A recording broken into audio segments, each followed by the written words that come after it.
is Rowena Dooley, asking Sol citizens to report for duty.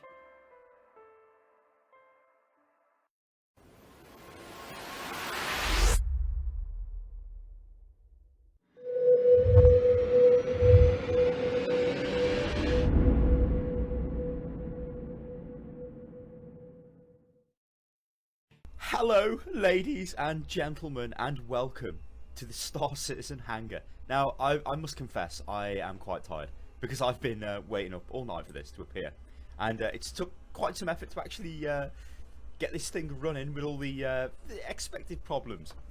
However, we've managed to get this thing running. So I've literally just loaded this up, and yeah, so. This, I believe, is my RSI Aurora, which is from the Kickstarter Scout LTI package, which I believe I backed Star Citizen with some time ago. I believe in October last year. Good lord, this looks like quite the thing. What the hell? So, in terms of optimization, this kind of feels okay. However, well, it's not however, and it's not usually. Optimization is done at the end of the development cycle, so once they're finished with all the design and stuff, they'll then like work on the optimization so it runs smooth. But to be honest, this looks quite impressive, even in this early alpha stage. I mean, this what the hell? Should we go up top? Ooh. Nope. Oh. Climb, man. Can we climb? Maybe we can't. It looks like he wants to grab the lad. Oh.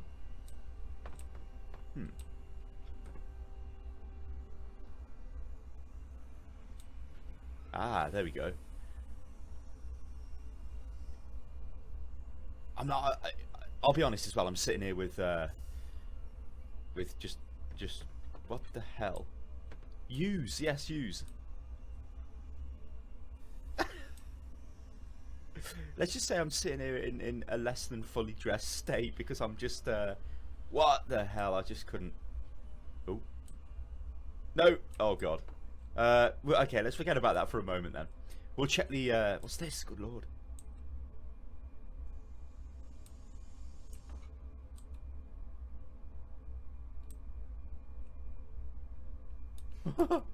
Little display thing. I don't know why that gets me excited, but there you go.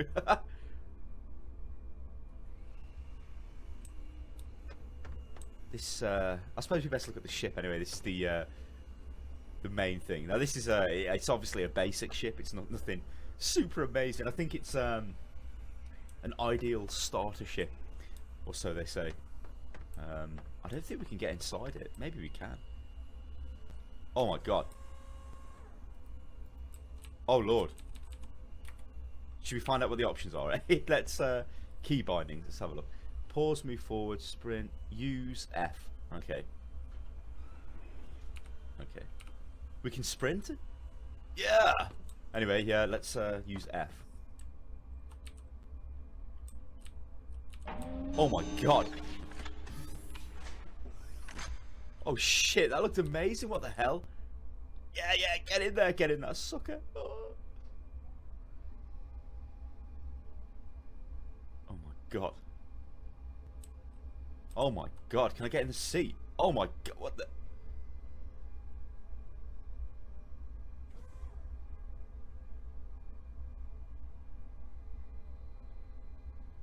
Lord.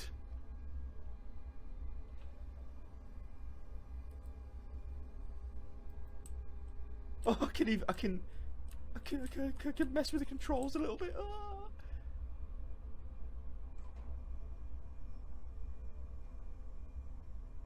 What the hell? I don't know whether you can tell, but I'm quite impressed by this. I expected this to be like in a pretty bad state, but this is pretty damn funky. Let's go and open that. Wow, he messed with the controls before he gets out of the seat.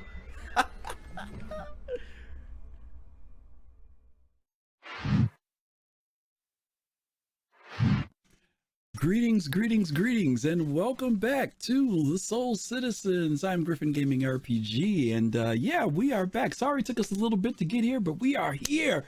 And boy, oh boy, it didn't take much to make somebody happy back in the days, did it, Kalrati? No, it didn't. You can actually just see, just interact with F, and that'll be it. Instantly happy, man. Well, listen, we want to introduce everybody before we get started today. From the far left, we have my counterpart, Fastcart FC. How are you? I'm doing well. I just got to say, things look funky back then. Things look funky. By the time you climbed that ship, you could have made a sandwich and come back. It took so long to get to the ship back then. I know. Thrakazog, thank you so much for that sub, man. Thanks for the Appreciate that. Whammer says thank you. And to my left would be the man himself from down under, Kalrati. How are you? Pretty good. Glad to be here. Good to see you from yesterday. Have you you left your buddy Grimhex at home tonight, I take it, right? You didn't bring him along. He was misbehaving, man. He wanted to buy something from some kind of thrift shop. I was like, nah. Thank you, Pops. Thanks for that sub as well. Oh man, Citizen Kelroy, thank you for that resub. We appreciate that as well. Well, you guys are kicking us off real good. Thanks for the And last but not least, we've got a return. Drakazak, thank you. Thank you, Drakazak. We have a returning guest, the man himself, Subvegio. Gio, how you doing, buddy? Yo, what's going on, man? Thank y'all for having me back. All right. Look, y'all see that picture? He ain't changed. We took that picture when we were at the Chicago Bar Citizen just about a month ago. Oh my God, Mad Style. Thank you so much for those 10 community subs. Y'all show some love to Mad Style. If y'all got a gift of a sub tonight, thank you, Mad Style. And Mad Style, stick around. There's something for you tonight on the show. Yeah, Gio, it was good to see you, man, at the Bar Citizen. How you been doing? Oh man, I had a blast. I always love Bar Citizens because when you go there, you don't see all the, the wham salty boo boo content. You see citizens talking about ships and having fun, not all that bullshit drama we get on a daily basis. This ship don't have that paint, or this feature ain't coming. It's just having fun, talking about Star Citizen, and it always refreshes you when you go to those events, live events. It was. Ladies and gentlemen, you can tell this is the real Gio getting money. He ain't pulling nothing back. MT Stunner, MT, thank you so much for those 600 bits. You guys will put us on the hype train already. Thank you, Drakazog. Shim Pasta. Thank you, Shim Pasta. Oh my God, you guys are Them kicking biddies. it off. Y'all starting off December good night. We're already at 14 out of 50. Woo. Jeez, OP, thank you guys so much. But hold on to your money because I got some stuff to share with y'all before y'all go. I got some good stuff to share with you guys. Listen, the title of this show today. Thank you, Shim Pasta. Thank you, Shim Pasta. Our all-time record is shattered, it says here. All right, thank you. The show today is called Come and Gone. And as you guys saw at the beginning of the show, y'all saw some footage from 8-9 years ago that has not been seen in quite a while. Fastcart, were you around back then when that's what the hangars and stuff looked like? That was before your time? Just before your time? Yeah. Gio, what about you? Were you around back then? So I didn't have a ship, but I was paying attention to the project. Okay. I was one of those ones who sat back from the sideline watching all the YouTube videos and studying everything about it before I bought a package and started complaining. But Yes, sir. I did the responsible adult thing to do. But I remember those hangars. Unfortunately, I was a council president at the time, and I didn't get a chance to drive around in those hangar modules and see those older ships. But I seen it on the YouTube videos. Yeah, that was the first release of hangar module, if I'm not mistaken. Kalrati, were you around back then when that hangar module was out? Just after, actually. So I joined in late 2014. Yeah, okay. So we all came in on that next phase after that because that was the raw. That was the raw Aurora that y'all saw. That's why he was excited because these were the backers who had put up their money but actually had nothing. They had nothing to see visually. And when they finally got that hangar, they were excited. Easy Ace, thank you. Thank you for that for 3 months subscription. We appreciate that. Thank you. Yeah. I am the same as Kalrati. I backed it. Oh my God, Abyssian, thank you for the 5 gift subs. Thank you guys. I backed in October 2014, so that was just after the not only the hangar module, but after Arena Commander first came out. Okay.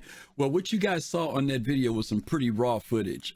Man, the Aurora, there were no textures on that thing. I mean, It looked pretty bad. I mean, Everything looked funky. everything was placeholders. But did you see how excited he got when he saw the door could open up and when he could sit in the chair? Citizens VAR. Oh my God. Thank you. Thank you for that. You guys are going to make us hit the target. Thank you so much, Citizens VAR. And then I was looking at those panels on the Aurora back then, and they were just placeholders. There was nothing really there. He got excited that the hands kind of reached out and touched him and everything, which I thought was pretty cool, right? And you know, people coming from Elite Dangerous get that same feel 8 years later when people that ramp low, people it brings people to tears. Yep, absolutely. So yeah, we're gonna jump into it, guys. The reason why this show again is called Come and Gone is because there have been things that have come into the development of this game and they are gone. They've left. And the question we're going to present tonight are what are those things that we saw that we thought were really cool that we hope CIG will bring back? Some of the stuff they have told us they're going to bring it back. It left because they were testing it to see how it was. They bring it back later refined and even better. But some stuff we might be like, nah, we don't want to see that again. So we're going to have that today. This is going to be, that's why you kind of see that picture up there of the ICC station. Y'all remember that? That's where Tessa Bannister used to be back in the day. And on the right, well, there's a big black hole there. She's gone. All right. So we're going to talk about that. But before we get into that, you might be wondering, fastcart, have you asked yourself, why is that barcode, that VR code on the screen? What is it called? What are those things called? Not VR code. QR code. Not VR. QR code. I'm saying VR. I've been thinking about my Quest. Okay. The QR code. Why is the QR code on the screen? Well, the reason why that's there, and we're going to watch a video, because this month in December, last month, you guys helped us out with Gamers Outreach. We did charity. We did donations for that. In fact, where's my button? Did I put the button on here? I did. In fact, just so you guys will know, last month, okay, the button's not working. Hang on a second, because I have some good news for you. Wait 15 seconds. They have to wait 15 seconds? Is that how long they have to wait? Let me see. Where is it at? GoFundMe, follow. I know I saved that thing on here. Where is it? It's not here. That is strange. Oh, I know why it's not here, because I had that crash earlier. Let me bring this in, guys. Y'all know I like doing stuff professionally, but I really do want to bring this in. Excuse me. As I was saying, you guys helped us out with Gamers Outreach last month. All throughout that month, we kicked it off at the beginning of when we did the day the Earth stood still. And I want to show you what you guys did for children where's it at? There it is. Boom. There you go. Oh, wow. During the month of November, you guys donated $1,024 for Gamers Outreach. So shout out to you guys for being able to donate funds that would help kids who are hospitalized, that they can have games and things to kind of help them in their rehabilitation. We really appreciate the fact that you guys did that. And that was for the month of November. So thank you. Big shout out to you guys for doing that. During the month of December, we're reprising a fundraiser that we did a year ago. And Gio, you'll remember this person. A year ago, we talked about our charity benefit for Jennifer Bryant, who is the daughter of Aliciana Noir. We told you guys about Aliciana's daughter having a very rare illness, kept her so she couldn't work. She has 2 young children, and Aliciana has had to kind of shift a lot of her life in order to take care of both her daughter and granddaughter. They started a GoFundMe a year ago with a goal of $5,000. They hadn't reached that goal. We did do some contributions last year, but we haven't mentioned it very much over the last several months. But we're bringing it back for the full month of December. We want you guys to take a look at the video. Some of you may remember Aliciana from back in the day. She was one of the early content creators, right, Gio? Super early, right? Was, yeah. And not only that, OG, one of the first African-American females that was playing Star Citizen and putting out content creation. And she had her own blog. She did science fiction. Really, really cool person. In fact, when we started Soul Citizens, there were 2 people that were on my list to talk to start this off. And one of them was Aliciana. The other was fastcart. But Aliciana was in transition. Aliciana was in transition at that time, getting a new job. She said, Griff, my time's not there yet, but maybe. But then these other things started happening in life. So let me show you guys a video of her and some content, because you can see how much impact she had on the community, because CIG even recognized her for a period of time. So let's take a quick look at her video and then we'll come back and talk about it.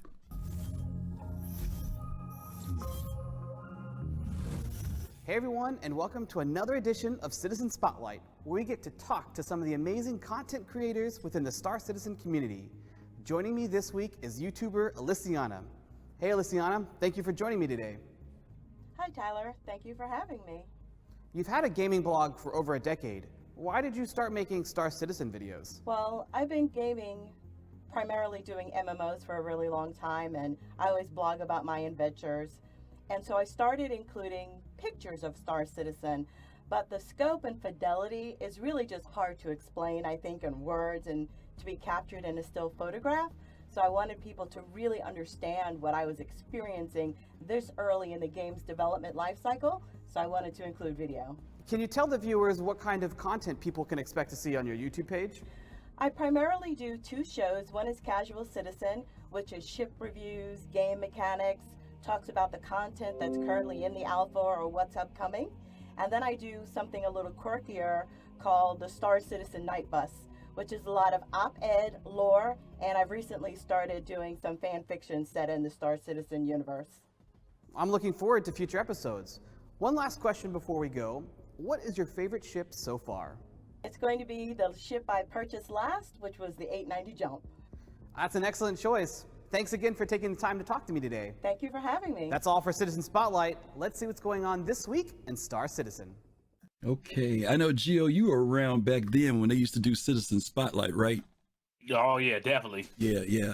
And Alyciana was one of the first people I used to watch, believe it or not. When I don't know how I stumbled across, I think it was because somebody I was playing Eve with, she told me about Alyciana, and that's what got me into checking her out. And Alyciana used to do those make up those stories and everything and reviews, which I really, really liked a lot. Oh yeah. The reason why we're sharing this with you guys, as I mentioned earlier, Alyciana's daughter is suffering from an illness, and we want to be able to help contribute toward their GoFundMe. This is the information that's coming up. It's a charity fundraiser. It's on GoFundMe. It's been up for the past year, a little over a year, in fact. There's the barcode for it. Now, two barcodes are there. One is for the GoFundMe, the one on the right, okay?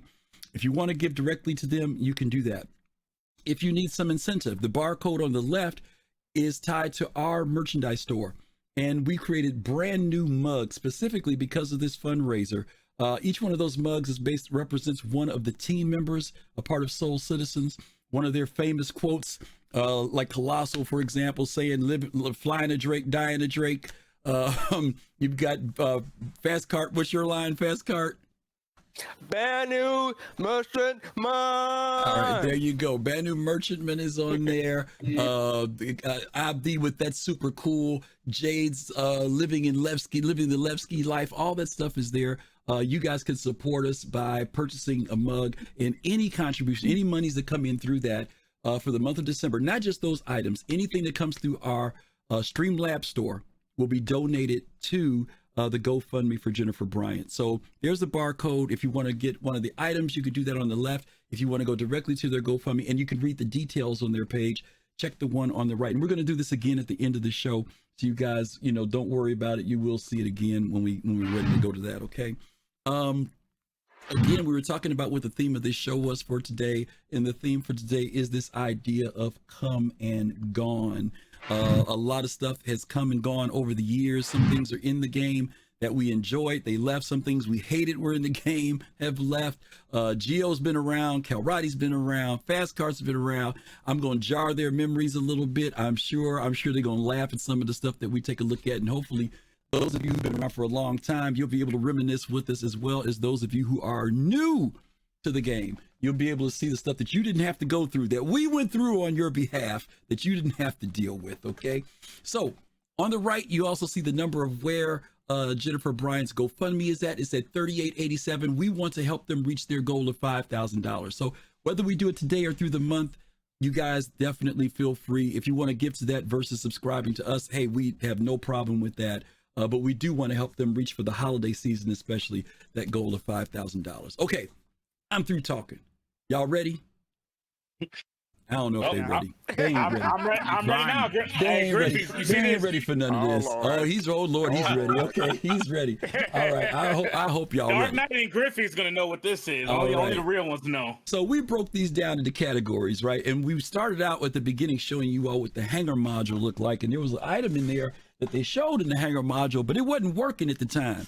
and they put it in later and it wasn't working then. So we're going to talk about the very first item in the hanger modules. These are the items we're going to cover today, all right? And the very first one is going to be the hollow table. All right, let's take a look at it. Let's just grab the hollow panel. You're triggering me, Griffin. You're triggering me. By the way, if you don't know how to use this, you have to press Bad down memory. with your mouse. Like a small cursor thingy.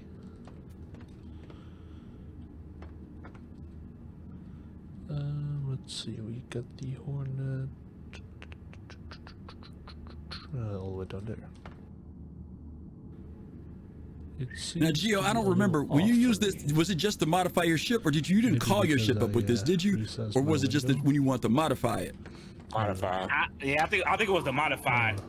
Yeah. So if you wanted to change out the guns, any of that type of stuff, that's what was going on with that. Kalrati, were you around back when that was in the game? Yeah, I was there, unfortunately. Okay, so why don't you elaborate on the unfortunate aspects of the hollow table? What are the unfortunate aspects of the hollow table? Yeah, so first of all, while it was really cool to see and be able to actually modify your ship and everything, it's just the ability to actually choose the component.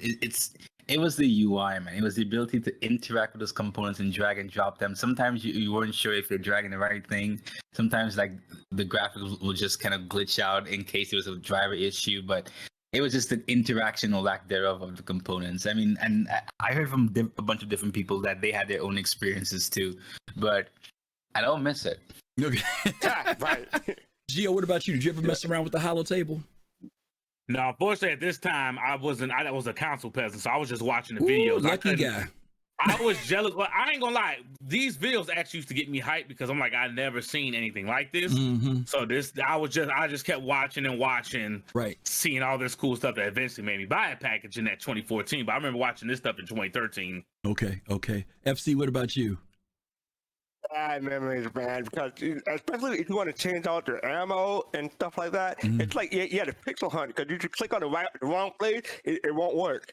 You had a pixel hunt and drag, and you can't do it all at once. You got to do it one by one sometimes, especially for missiles. Yeah. It was a pain, man. Visually, you thought it was cool. Like Gio said, when you saw it, was cool. You thought it was going to be cool. I appreciate the idea of it. Yeah, but when you started messing with that thing, you were like, man, who built this thing, right? I mean, it was a really frustration. It rotated, it turned.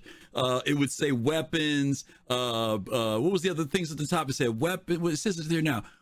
Power weapons, all the different components. You could rotate the thing, but it just, I don't know. There was something about the UI that just did not, I don't know, it just didn't work well. Like I said, some of you all may remember that crazy thing. All right. Like I said, you go back in 2014 and just think like what games were out then, and you see something cool like this. Yeah. And you've been a fan of Space Sims. That's true. Spaceship games. You see this like, oh, I got my own hangar. This ship, these graphics at the time were real top notch. Right. So people are like buying in and looking at this like, hey, I gotta get in this. That's awesome. Yep. Even though it was janky as hell. Yep. Okay. Let's look at the next item. This was from Board Gamer. I'm going to play this one, and I actually want us to listen to it because Board Gamer is actually comedic on this. Some of you all have seen Mr. Refinement's cabinet of rare and exquisite spirits. What some of you don't know is that the actual cabinet used to work, and we're going to show you what it was like when it worked. Here we are, guys. Monkey from Board Gamer here. We're here today looking at the latest batch in Star Citizen. Well, we're not. We're just looking at alcohol. They've implemented the getting drunk system properly now. I say system. You have a few pints, or well, not pints, that'd probably kill you. I forgot about the heartbeat would start beating. Check more on our face. Yeah. Glug. I'm sure there's quite a few videos of this out at the moment, but not at me doing it. Look at me doing it. It's the same as someone else doing it, but with my voice and my choice of liquor. Now, the one on the far right, that doesn't look like a liqueur. It looks like shoe polish. So can I want the one in the tin. Give me the one in the tin. I want one in the tin. And as other British people know, you actually you made him start drinking. Skills at everything. Bad influence, Star Citizen. Bad influence. It's a ghost. It's an alcohol ghost. See, Griff, we gotta ask them. They got some cider up there. Yeah, right. Now, some of y'all may be saying, okay, what's the big deal with the drinking? Well, what you start seeing is your vision starts to get blurry. Let me take the pictures for some reason. It doesn't matter. I'm hoping we can actually make cocktails in the persistent universe. In the beer goggles, everything starts looking good.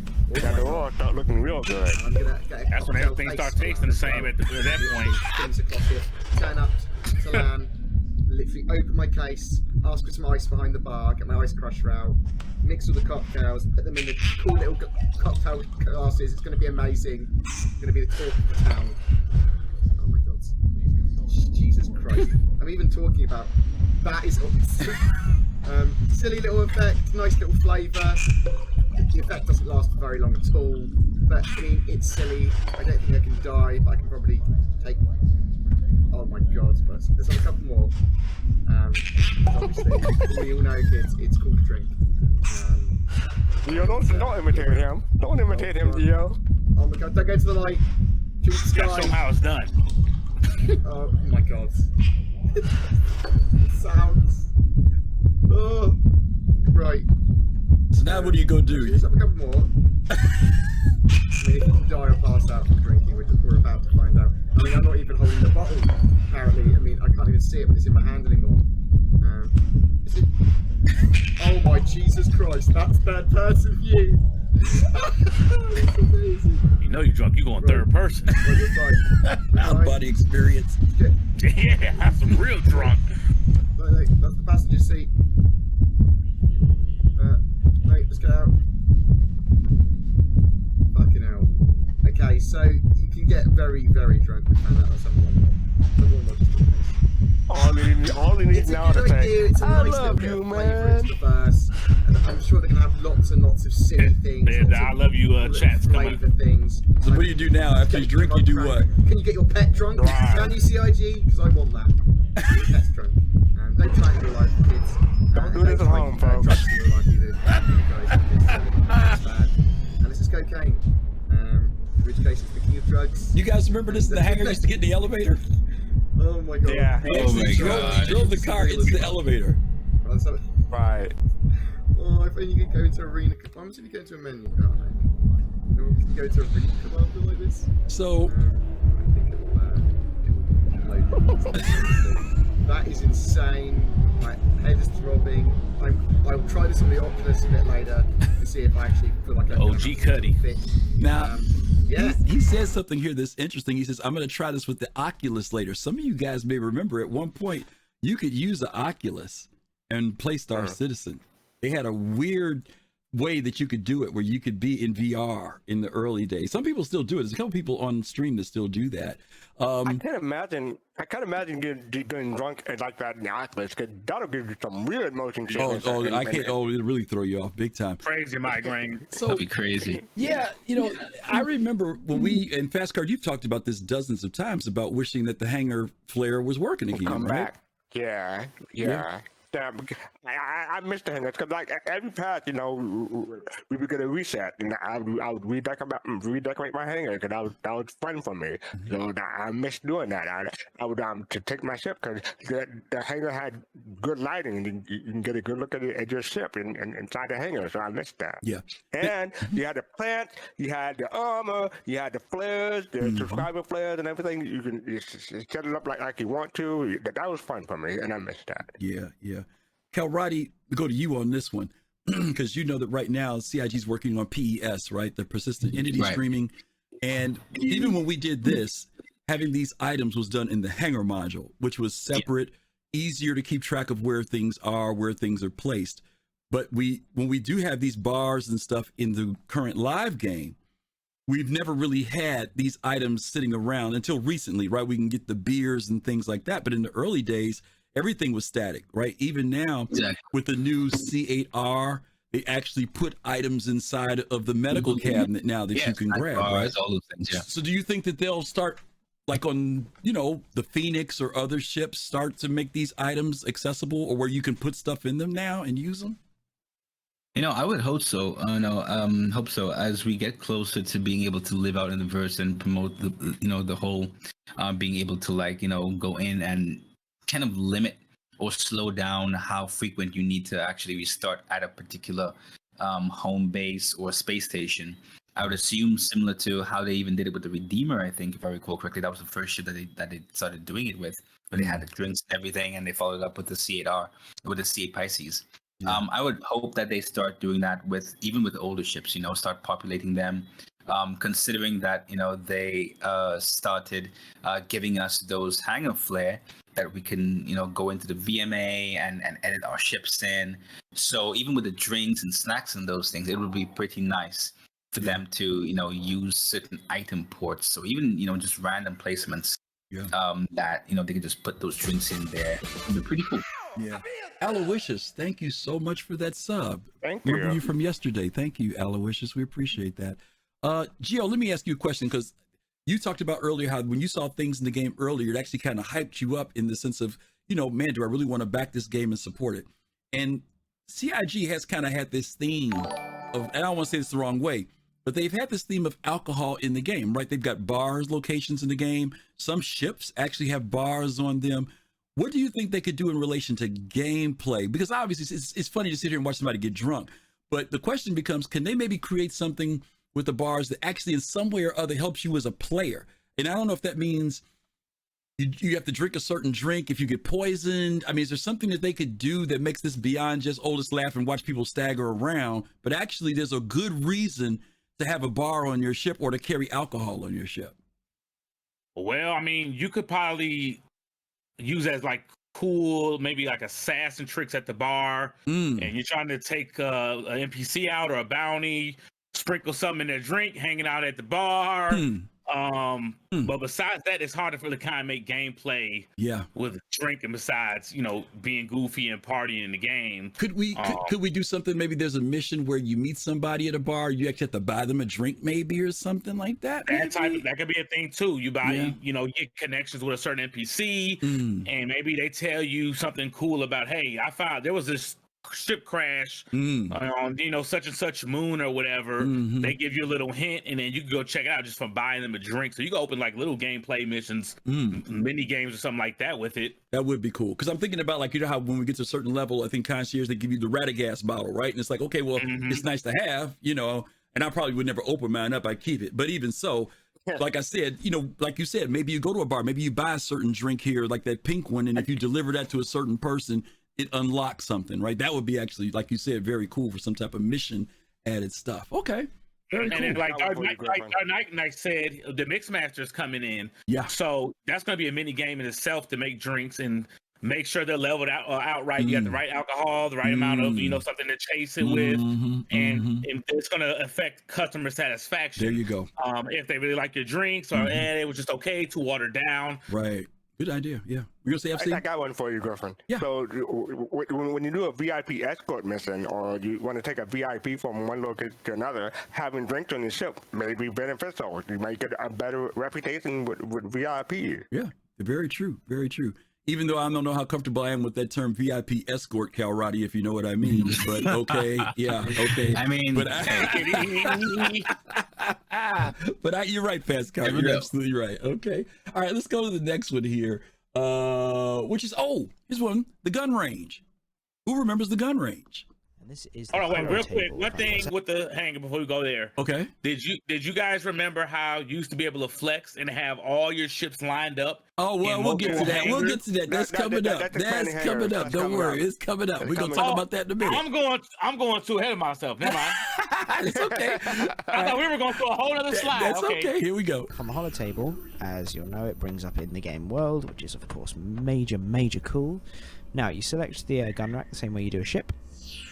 Like so. It's got this gun mount on there that I'm not sure you can take it off, but you can't seem to put it on anything else. I think it's just there to facilitate. You remember, this was originally a developer tool so they could test out mods and stuff. Okay, weapons. I have 3 different types of weapons here. I've got Behringer M3 Behringer? That's a sound. My sound equipment is Behringer. We've got a Bering M3A laser, which I rather foolishly bought when I first pledged by using some of my credits, and it wasn't very nice. I have some Bering Marksman HS Quad platform missiles from my Aurora LN back there.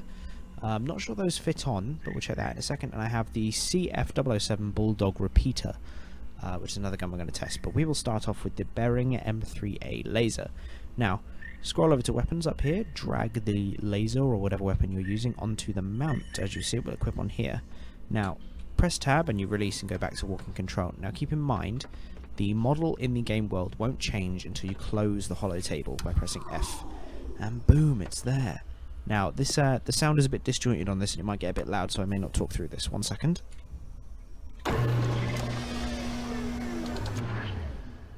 Okay, it's not that bad. It's a bit disjointed. I don't think there's any sound going back up, which is okay, but you kind of expect there to be if the sound going down. The camera goes a bit disjointy for a second, and then you're on the gun mount. Now, this is basically what you have. You have your sort of outline crosshair of where your mouse is pointing. You've got the crosshair for where the actual gun is pointing, because obviously it has limitations, considering you're not directly on top of the gun.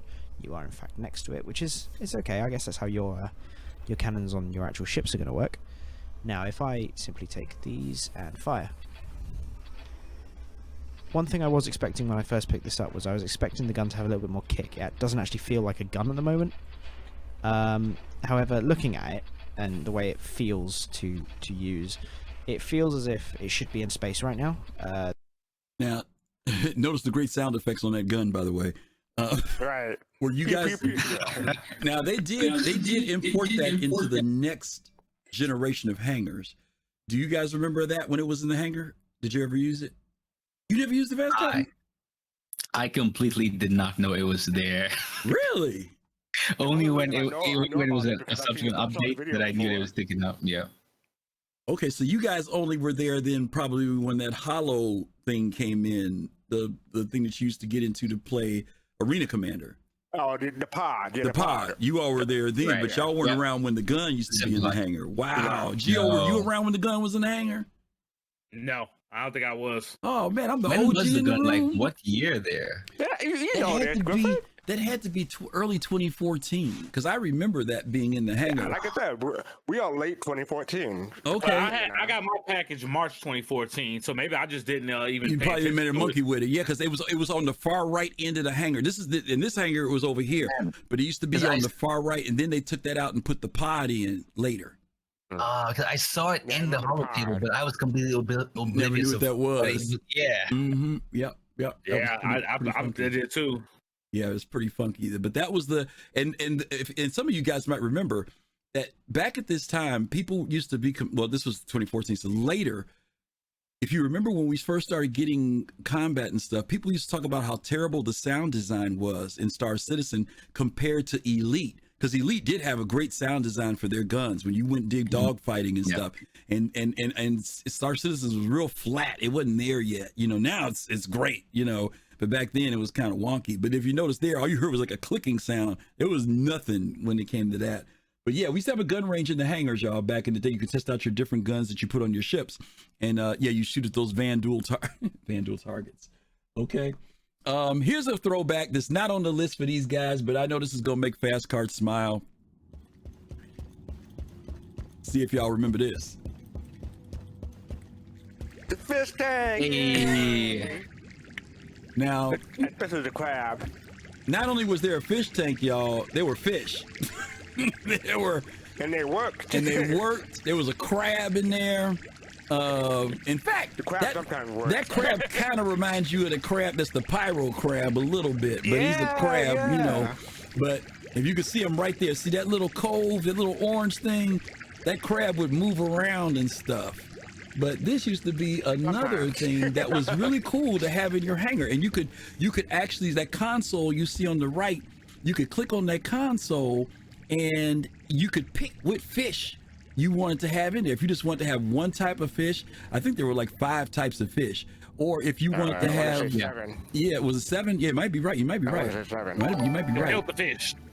Yeah.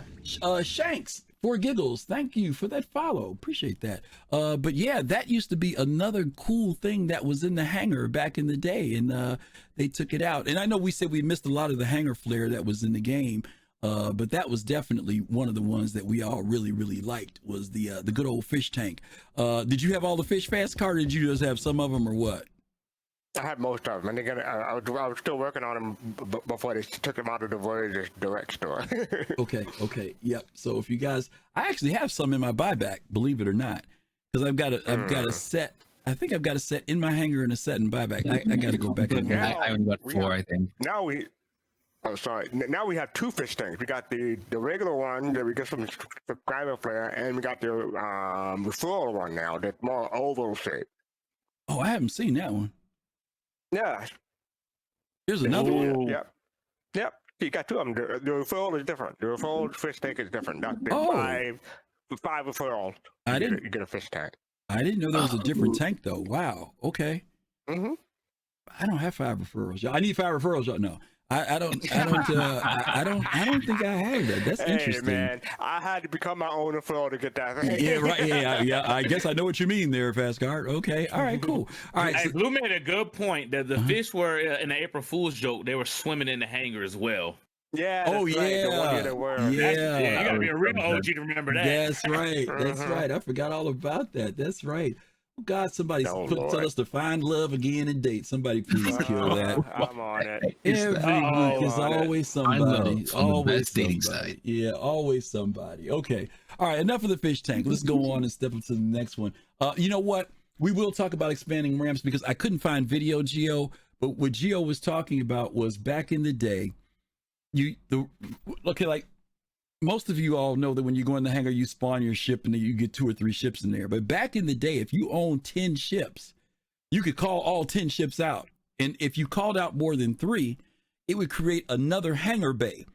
And then you would fill that up with 3 more ships. And then if you called out 7 ships, it would open up another hangar bay. Or depending on the size of the ship. If you had a ship that was really big, like a Retaliator, that might take up one whole bay by itself. Because back then, I think the biggest ship was probably the Retaliator, right? Because the Starfarer wasn't out back then, was it? When we had the expanding hangars? The largest was Retaliator. That was the largest one, yeah. Retaliator, the Andromedas, stuff like that was like the big ships. The biggest problem with the Andromeda, because the Andromeda back then had so many polygons, it would make your PC slow down to a crawl. Yeah, that's true. Forgot about that. Okay. All right. So that was the thing with we're talking about the expanding hangars, but that was kind of an interesting thing. Riding those buggies around and seeing all your ships was like one of the best feelings. Yes. Going there and showing your friends. It was like a little museum for your ships. Yeah. The only thing that sucked, and maybe some people don't know this, but back then, the reason why people were really into hangars was because CIG had told us that someday your friends will be able to come into your hangar with you. And so people were always couldn't wait, right? That was the thing we were looking forward to, was that your people could come in and check out your stuff. That's why you bought all them flare and everything, okay? Which is gone right now. Yeah. And speaking of driving in your hangar, Geo, let's talk about this one here. See if you remember this. Now, some of y'all may not remember you could be Evel Knievel in your hangars back in the day. Sure could. And that's an expanded hangar. Like, I love all these rooms like in the hangar. It's like amazing. Yes. And there was even a hoop in the air that you could jump your car through, and you couldn't destroy your car back then either, which was another good thing. You could tear up stuff, as you could see, but you could. I don't know. Could you turn it over? When no planet side, when no flying no ships. This was it. Yeah. Could you turn it over back then? I couldn't remember. Could you turn that thing over? I don't think so. No. I just remember, I think it would stay pretty level. I don't remember it actually flipping on its side or anything, because then you'd be in trouble. All right, but yeah, the ramps were in there. This was something else. Now, there were some people who took ramps to another level, and that was people who decided to do hacks. Now, don't ask me how they did this, because back then, ships did not fly in their hangar. But y'all tell me how they did this. And back in my day, now, we couldn't fly the ship. Yeah, you couldn't fly the ships in your hangar. But somebody figured out a way to get this Hornet to fly. This freaked me out. Now, they probably put it in single player mode back then. It wasn't connected to the server, and yeah. Yeah, I don't remember being able to, I mean, the engine is on this sucker. Look. That's the military guns too. And then they proceed to take it through the hoop. Now, don't ask me why they thought they were going to take this thing through the hoop. Okay, I don't know. But obviously, that was not. Obviously, that was not going to work. Okay, ship didn't blow up or nothing else, but people found weird ways to hack back in the day. And Gio, you probably remember people used to hack all types of stuff back then. Because back then, the stuff wasn't server side; it was all XML on your local hard drive back then. Yep, people would figure out a way to get in and do all types of weird stuff in their ships. Okay, all right. So enough of that. We're going to get off this stuff and start moving into another area, which is the area of dealing with missions. Okay, so let's talk about missions for a little bit. Somebody who is very well beloved, Kalrati. Do you remember her? I remember the asset, man. I remember the asset. Tessa Bannister. This is one of our trivia questions yesterday at the Bar of Citizen. Yes, it was. Tessa was the first mission giver, if I'm not mistaken, that we got in the game. You would have to get in your ship at Port Olisar. This is when there was only a Port Olisar, by the way. And you would get in your ship and you would fly a certain direction. You could lock on and find this ICC station. And when you got there, as you approached it, Tessa would talk to you and give you missions. And this is what would happen. We're just going to show just the first mission for everybody. Tessa to random ship. Come in. I don't think that's her. I don't think so either, but it's the only one I can find. Second class junior cartographer Tessa Bannister reporting in. I'm the eyes behind all the ICC scan probes in the area. What these little guys see, I see. Which, yes, means I can totally see you. Right now. Anyway, there was actually a reason to why I commed. I'm sort of not allowed to leave my post. Important jump point scanning and all. So, I was hoping you might be able to help me with something. Second, could you check out these coordinates? Scouts are saying something's there, but can't ID it. To those who find this, know that my journey has ended. It was finding my way here that made the path worth taking. I am glad that I can be part of your story too. Share it well. And safe travels. Tessa here. Appreciate you looking into that scan for me. Between me and you, I had been hoping we might discover a new life form, like a sentient rock or something. But what you found was pretty neat too. Well, a repeat visit. I should. So, what do you guys remember about the Tessa Bannister stuff? Gio, I'll start with you. What do you remember about the Tessa missions? I know specifically the mission I remember was the one you had to, what station was that you had to go investigate. What was the name of that station? Oh no, you're thinking about the Kovalex mission? The Kovalex. Yeah, that wasn't a Tessa. That wasn't a Tessa mission though. Her voice would be there, but that wasn't a Tessa mission from the ICC station. Okay, so no, maybe the one I'm thinking about is the one I had to go save that dude in that constellation. Yes, that was one of them. That one, okay. I did them back to back and thinking she was in them. But yeah, I remember that mission. That was fun. Kind of your first kind of mission to go save an NPC and get them out of trouble. Yep. That we saw. I was hoping we could go in there and board them. I was looking forward to that, but it never really happened. Yeah. Maybe go help them and stuff. But it gave you a nice little peek into the future of what may happen. So that was my favorite mission from her. Yeah. FC, what about you? Do you remember any of the Tessa missions? I never participated in them. I just know a lot of people claim Tessa as her wife, their spouse, and when they took her away, there was like the spectrum went crazy when they took her away, man. Holy shit! It was you would have thought that they shot that dog or something. There was a lot of wailing, the lamentations of everybody, men and women, all over the place when they took her away. Wow. But yeah. Someone mentioned in chat just now a bacon instead of beacon because of her accent. Yeah. Kalrati, what about you? Do you remember doing anything with Tessa? Yeah, I remember I learned off every single line because of how many times I played it over again and again and again. Yeah. I reached 1 million Alpha UEC by playing Tessa's missions in the 2.6 branch, and that was an easy feat to reach. But I just enjoyed it particularly because even though it was the same exact things that I'd have done over and over again, it was nice So from time to time, you'd actually see other players. If they were PvPing at a particular area, it was sometimes difficult to actually go there because they may destroy your ship. Yep. So I played it because of that spontaneity and that, that kind of vision of what we wanted with regards to the emergence that we even have now. Right. All right. So it was really cool. And plus, I think one of the missions had Vandal ships too. So that was unexpected. Yeah. But it was really cool to see them. Yeah. The Tessa thing too, there were 10 missions that you had to do. They were progressively get more difficult. But the thing that they did with the Tessa missions was teach you how to do stuff in the game through those missions. So the very first one was just a simple EVA mission. It got you to go outside of your ship.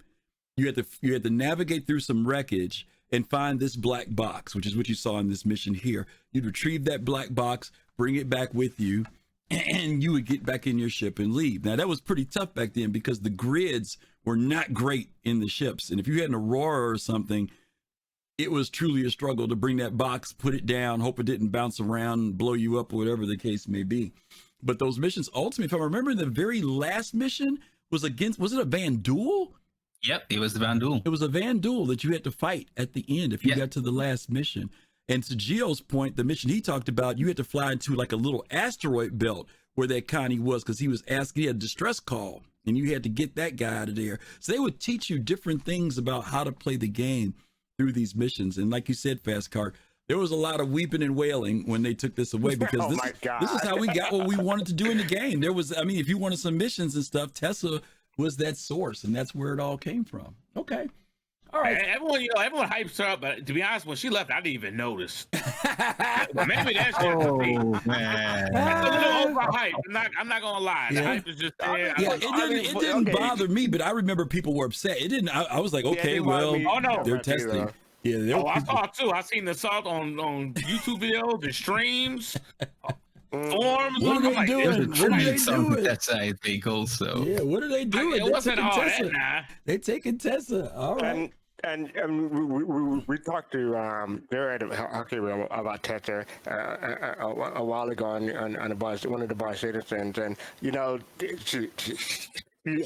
they still have her files and stuff like that around, but we don't know when she's gonna make a return. Yep, exactly. They said they're bringing her back. I thought they did. They said they'll come back. And that's the other thing too. That's partially why we're talking about this with this show. The things that are come and gone. There are some things that will come back because a lot of this was about testing, right? It was about trying out ideas. Some of those ideas that work well, they'll bring back. The ones that they tried, maybe they don't like them or it didn't work well with the community, we may not see them again. So that's why we're kind of showing you guys some of the stuff that was there in the past. All right, our next category is flight. Some of you have asked for this before and don't know, if you weren't around back in the day, that there was actually landing assist in the game. Now, people have asked for it. Man, we need landing assist. We need our radar scanner to show when we would land. But we're going to show you a quick video, and you can see that we did have it at one point. So let's take a look. Look at the blue ball and watch it change. Landing complete. Landing request. Blue balls. Ah, look at the radar. Starts working as soon as we want to leave. And see how it can tell you your height?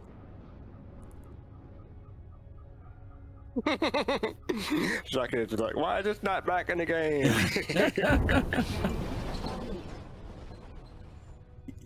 Yep. So, do you guys remember this when it was in game? I do. I definitely remember it. Yeah. How did you feel when they took it out? Did it bother you? Didn't care? I didn't notice. I forgot. Man, I'm with you, dude. I don't even remember taking it out. I'm like, damn, that was beautiful. It ain't there. Yeah. Yeah. I don't think it was that noticeable, but particularly because most of the ships at the time were small, and you would definitely be able to, like look down, especially for the Aurora. You'd have a nice field of view and such.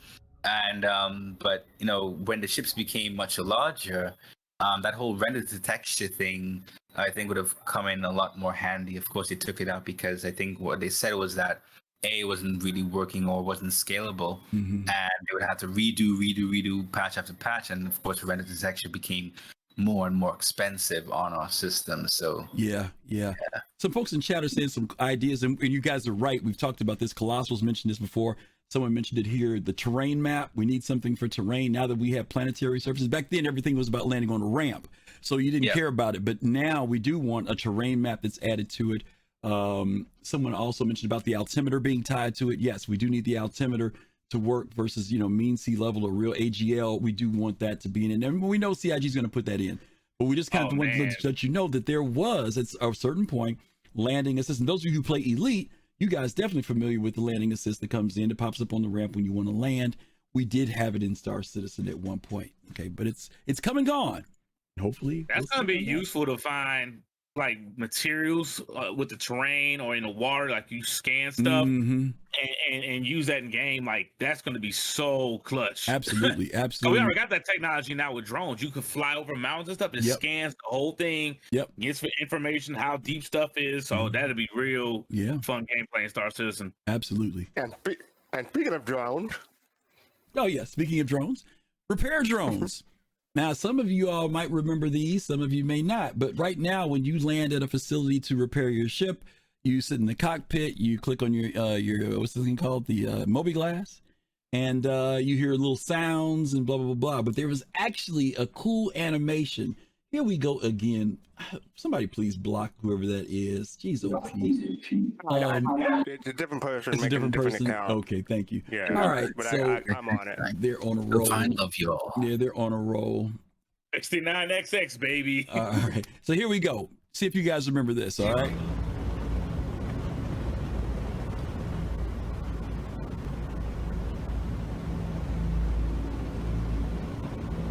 Stand by.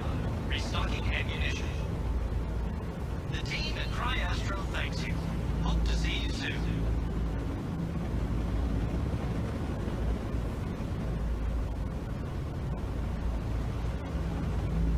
Okay, do you guys remember those? I remember the repair drones acting, and also looking all over the place so that I don't get blown up. Yeah, I definitely remember that. Okay. I thought it was a cool animation. I kind of wonder how much resources it snatches to do that, but to me, that was a very cool thing back in the day. It looked cool.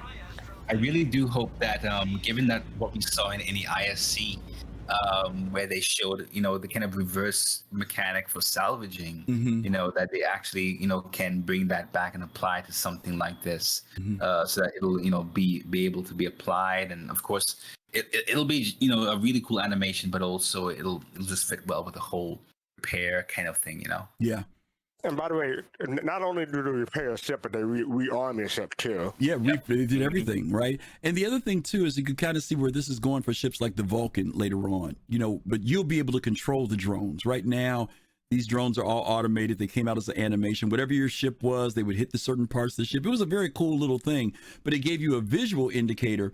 Right now, you get the thing inside that says "Don't move," repair in progress. But back then, you had this actual, and people always went to third person because it was always cool to kind of see the drones come out and take care of your ship. If your ship was banged up and jacked up, you'd actually see it come back together when the drones would do that. So that was kind of a nice little thing that was in game too. Let's go to this next one here, and this is from Seer the Sixth. Put this video together. Some of you all might not know this. I mean, you know that you could do it, but we used to do this in the game, which is to overclock your components. It's something that we haven't really been doing in a while. And the components, some of them, your quadrums used to overheat. So let's take a quick look at that. First, in order to overclock your components and or weapons, you need to go to the MFD and go to the power screen. Once in the power screen, you will see the power distribution triangle.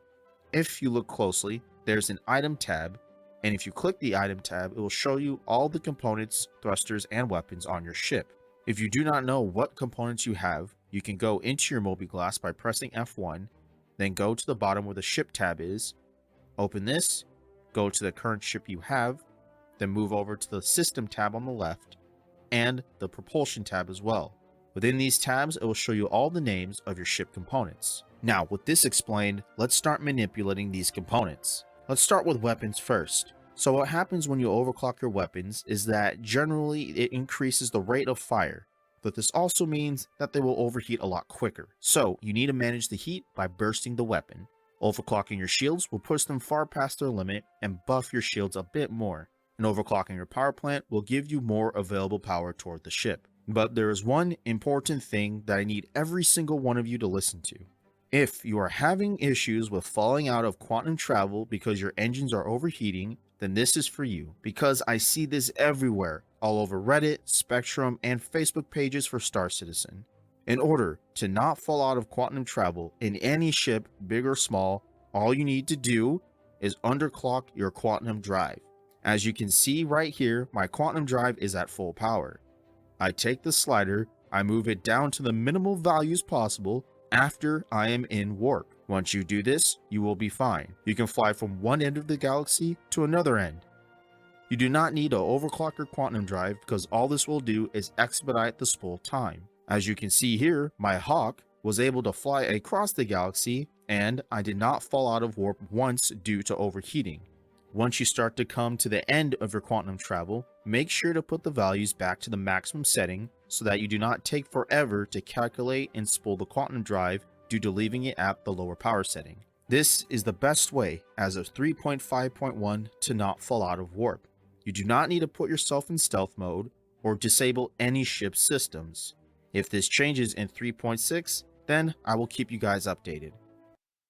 3.5.1, boy, the good old days. And I remember learning that trick about pulling back your power sources once you went into quantum, because if you didn't, you'd be mid-quantum and your quantum drive would overheat and shut down, and then you had to wait for it to do a cool down to start back up, and you felt very vulnerable. I also thought it was interesting that Seer kept calling it you can get across the galaxy, where we know he meant the system. But do you guys remember? Yeah, I was wondering about that. Yeah, do you guys remember? Did you guys ever do the whole thing with adjusting overclocking your components? I know combat people did. Yeah, I remember the Panthers were god tier when you overclock them, because the thing is, the Panthers already had a really high refire rate. Of course, they would overheat quickly, but I can't remember if the Saber was in at the time. I can't remember what patch it was in, but I remember I used to have the car to wall, and at the time I think the car to wall only supported up to size 3, so it supported the Panthers. And when you overclock that, you could just go through Arena Commander very, very easily, because the Panthers already had a high refire rate. You overclocked it. I don't think the attritions were in at the time. I can't quite remember, but I remember Panthers, and it was just almost like lasers or laser beams, because it was just pushing through everything. Yeah. Okay. Well, that was something that used to be. I don't remember when they disabled it, but there was a time where you used to go in and monkey around with this stuff for overclocking, even if it was just traveling across the system, because it was a way for you to get across the system, was to do that. Otherwise, like I said, your quantum drive might burn out on you. Not burn out, but it would overheat. You have to wait for it to cool down, restart, and then start your jump all over again, which was not cool back in the day.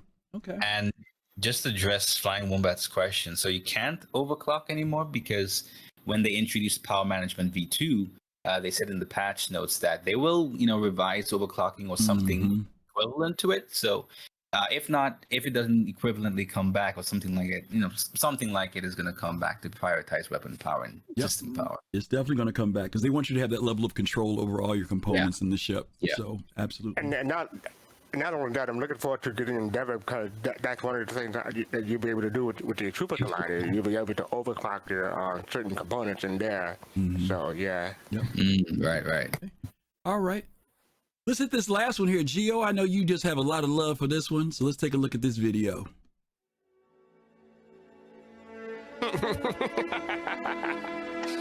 Oh, yeah.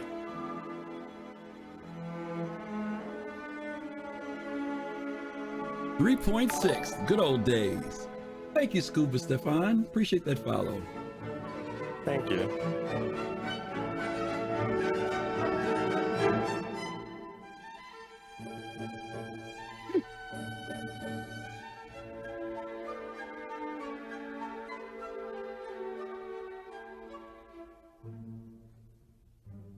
And good news, everyone, is coming back. Get wrecked.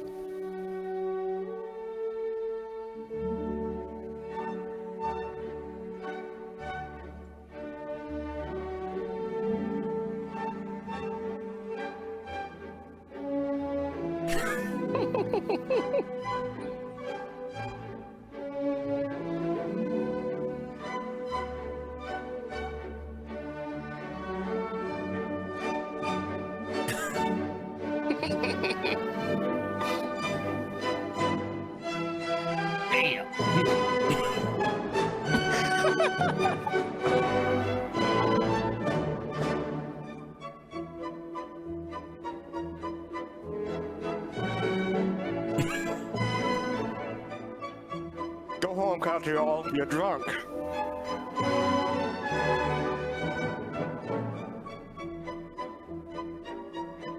I see nothing wrong in this video.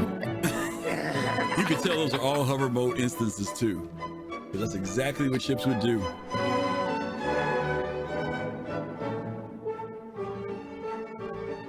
Damn.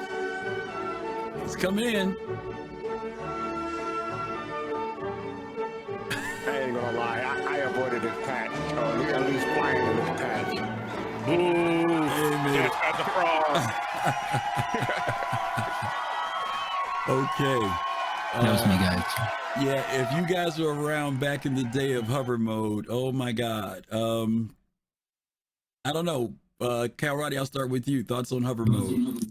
So I have to admit, I'm sorry, guys. I had no problem with hover mode. Really? When I landed that Starfarer in the vertical hangar at Lorville, I felt like a literal G. Yeah. Like step aside, guys. Step aside. I mean, it was a paid to learn, and like entering into the actual hover mode, that was the more.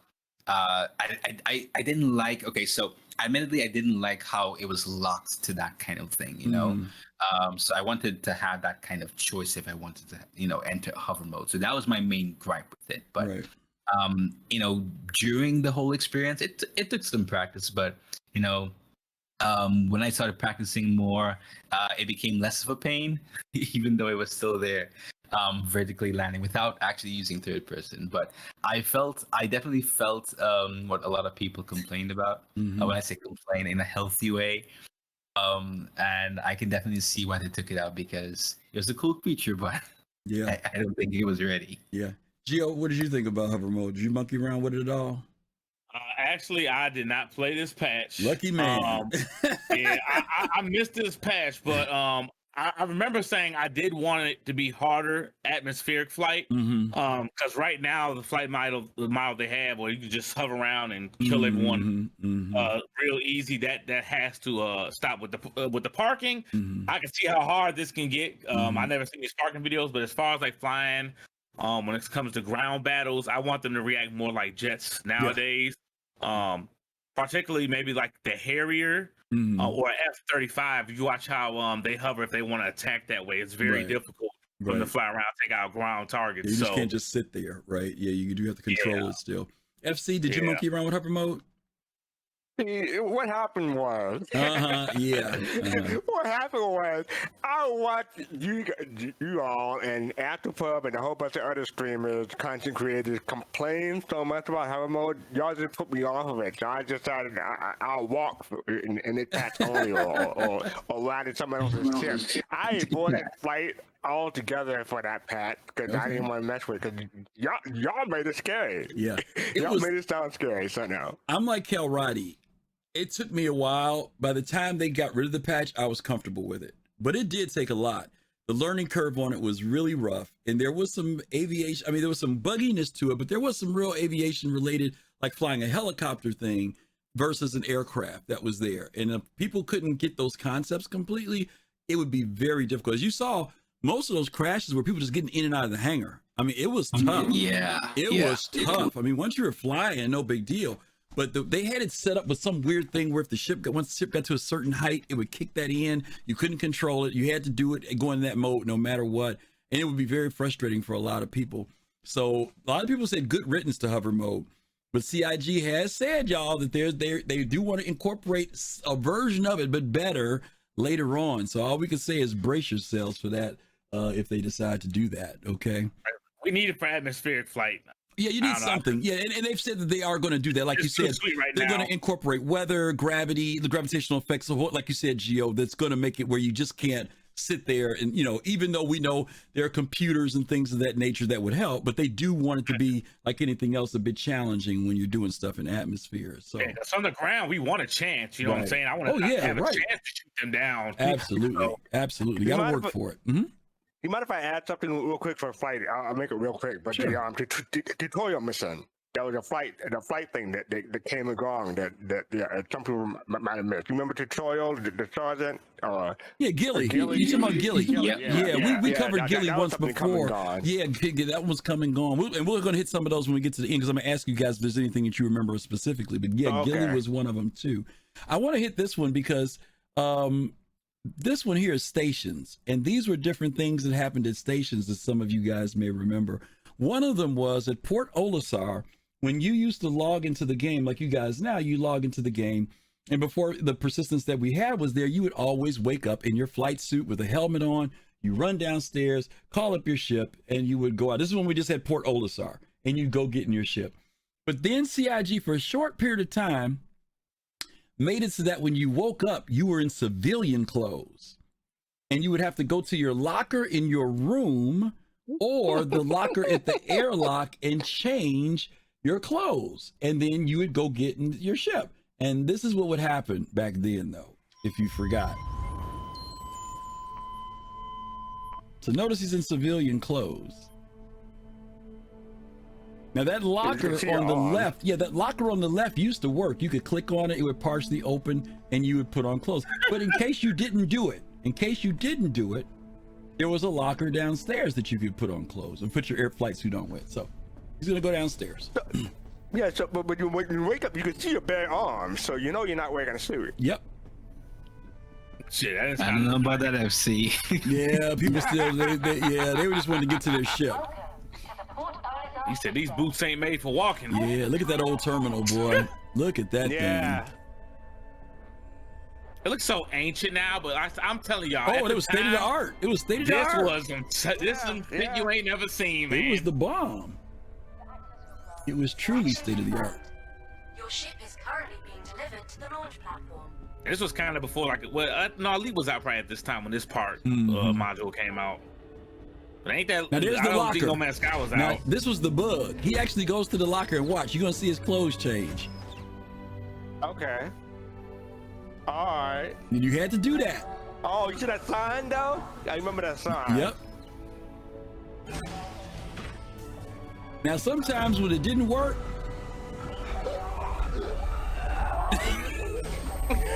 that would happen. That would happen. And it was frustrating because, you know, when you didn't put your suit on, you kick yourself, you get mad. But then there were those times when you did put the suit on and you would still choke out in the chambers. So do you guys remember dealing with that one? Yeah. Sometimes I would just forget to put my helmet on or whatever, and then CIG added a helmet shortcut in the UI or the keybind. So yeah. Eventually they did. But sometimes you'd open an airlock, and if you saw a body in there, that would remind you. You know what I mean? Yeah. You'd be like, oh shit, I gotta put my helmet on, my suit on, because you'd forget. And even though, like fastcart, like Kalrati said, yeah, you saw your feet and your arms, but dude, I can't tell you how many times. Yeah, I can't tell you how many times we go out there and choke out in that locker. It would be so frustrating. No, he's making sure that time. Yeah, yep, he did. Now this time when he goes out, I think it actually works. But some of you guys may remember how this was all laid out, but this was back in the day. You're excited. The green lights were up there and they'd go red when it changed. Yeah. I miss the green lights. I wish they were back up there. But at this time he survives, he makes it out. So, okay. All right. So that was the good old airlock at Port O. What you really miss is when people were able to unlock your ship without you being there. Without you being there. Yeah. And then you get ambushed when you fly out the armistice zone. You get shot in the back of your head. You're like, what happened? You'd be waiting on you. Jack your ship. Absolutely.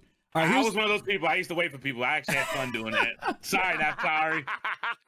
All right, here's another one. Some of you guys remember Astro. Now, some of you guys, this wasn't around when you guys were there, but we used to have to fly to a certain station to get repaired. And when we saw the drones earlier, that was at Astro station.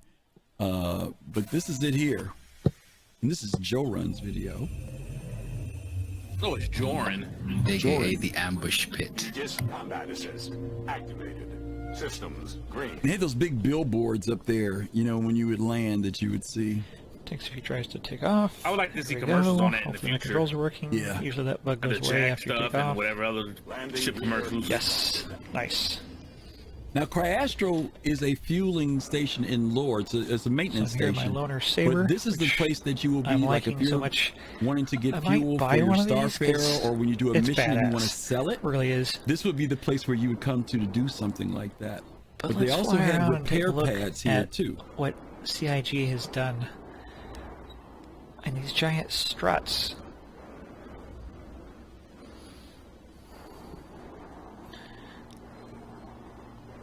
I'm going to turn this down, let you guys talk a little bit about Cryastro Station, because Joe Run kind of just does a flight tour of the whole facility. But this was a big station, right, Kalrati? Yeah, totally. You know, it was really, really nice to actually go there, meet up with people in both casual and PvP situations, because I remember they're going there sometimes, and I'm just looking over my back, man. Yeah, there was no armistice. There was no armistice here. Yeah, I think there were 10 pads. There were 8 small ones, I think, or maybe 10 small ones and 2 big ones. And at this time, the biggest ship that came in, as you see, were like the Connies and the Retaliators. Those were the big ships. Those were the big pads that you could go on. But when you were out here, you had to watch your back, because there were people who would hang out and look for people to come in here because they knew you needed fuel or to rearm, and they knew you were like at a point of weakness, and they would take advantage of it. And I think Jade said there was actually like a blockade here at one point with her and the group that she was with, and they actually blocked the whole thing off or something like that for a while, held it down for a while. Those are lights. Gio, did you ever monkey around a Cryastro? For like. I know. Well, I remember seeing the only reason I seen the drones. One time I got out the ship, my friendship. I didn't know what they were. I just seen these things flying around the ship, so I started attacking them. So this was my first time actually seeing the repair drones. Okay. I was like, "What is this?" But yeah, that was the only time I was really at Cryastro. Destroy my ships and go get another one. Just go get another one. Yeah. Well, so for some people that was the easier thing to do, because if you go here at the wrong time, you know you're gonna get blown up anyway when you came here, unless you had the capability to fight somebody. Oh yeah, people were finding PvP. Yeah, absolutely. Because this was before Correa got put up, wasn't it? Or was it Correa at the same time? Correa was up. Correa was was Correa. Kovalex I was. thought Correa got added afterwards and added the mission. I thought it was after, but I'm not sure. It might have been after. Yes, I can't remember now. So long ago. We're old. Who knows? Yeah. It's kind of all blurs together at some point. Sometimes. Yeah. This guy added, this got removed, and now we're going back full circle. Yep. FC, did you ever go to Cryastro? I love that. I think I did once, but I don't really have a memory of it. It was a long time ago. Okay. But you guys can see there's a lot of fuel tanks and stuff. This is the big thing about there. They're like the contractor for fuel in the verse. Okay. All right, so that's Cryastro. Those textures. Let's see what we got next here. Oh, here we go. Kovalex. Do you guys remember when people used to steal the big Benny's machines? Oh yeah, and how you can. This is where I got the Tessa Bannister mission mixed up. Oh, okay. Okay. To see what ship you could actually fit the Benny machine into. Yeah. So, Kalrati, tell people what's happening here. What do they have to do? Yeah, so Kovalex was a PI or private investigators mission. It was a really nice investigation mission where you can open up your mobi-glass and you'll see. I think it was in the private tab. Thank you. BBG. So yeah, thanks BBG. And you have to go there and interact with the console or interact with certain pads to kind of find out what is actually happening. I won't spoil too much because there may be some people who've never done it before, but it's still there. It's still in the mobi-glass, and I would encourage anybody to check it out. Really, really great. And tell them what they're doing. This person is doing right now. What they're trying to do. So what they're trying to do now is they're actually trying to fit that actual device there. It was the Benny's machine, right? Right. Is that an Avenger? There's somebody ship a saber sticking in the hole right now. He just killed that person. He just killed the person. But people would God. Yeah. People would take. Wow, he's doing So something. in Kovalex, if you actually chose that mission, there would be somebody in that corner right there, just waiting to ambush you sometimes. So you literally, as soon as you enter, you would have to turn to the right. But at the moment, what we're seeing is he's trying to actually get the Benny's machine out. Because most likely, I feel like there's an Avenger somewhere because someone was trying, I think, to fit the Benny's machine into an Avenger from the back. Yep. You put it in an Avenger or a Freelancer, and then they would transport it back to Port Olisar and try to deliver the big Benny's machine back at Port O. There we go. Listen, y'all think y'all ain't got nothing to do now? Oh, please. You need to be back then. That's what I'm going to say. This is emergent gameplay when people, streamers, content creators, we're trying to gem up interest in the game and gem up interest in their channel. They would take on these challenges. And people may be asking now, well, why don't you just use a tractor beam? This is before the tractor beam came into play. Well before. You didn't have the tractor beam. You had to push it, and hopefully push it in the right direction. If you didn't push it in the right direction, you had to go around, push back, and move in the right direction. It was a whole involved thing. Yes. And this is the Big Belly Challenge. And it was buggy. It did not, listen, when we say buggy, I remember one time I pushed it into the ship and I got it in a Freelancer and the thing ejected me out and threw me back 8,000 kilometers. And 8,000 meters rather, and I had to EVA all the way back, and I was so scared because I kept somebody's gonna get my ship and take that Benny's machine. It was a pain to do this mission. I mean, this little crazy thing. And sometimes you get the vending machine inside the ship or wherever you close to where you need to be, and it would respawn. It would despawn, It would disappear. Yeah, because the grids are not like they are now. I mean, for those of you who don't know any better, there was a point where there was no real grid. There was no real grid. The stuff just you hoped it stayed in the ship and stayed in place and everything. You were lucky if you stayed in the ship back then, right? Okay. This challenge spawned. It wasn't like at 2.6 or drought. Well, we didn't have a patch for a whole year, and people were so bored. Right. Yeah, that was how the Big Benny 2015. challenge. Yep. 2015 is when everything was getting switched to lumberyard. So it was a complete drought where people was finding shit like this to do just to play it. Just to pass the time. Yep, absolutely. Okay, next one up. Here we go. Korea. You were talking about this one. 2.6 is you guys remember when they used to have the whiskey bottles there? Oh yeah.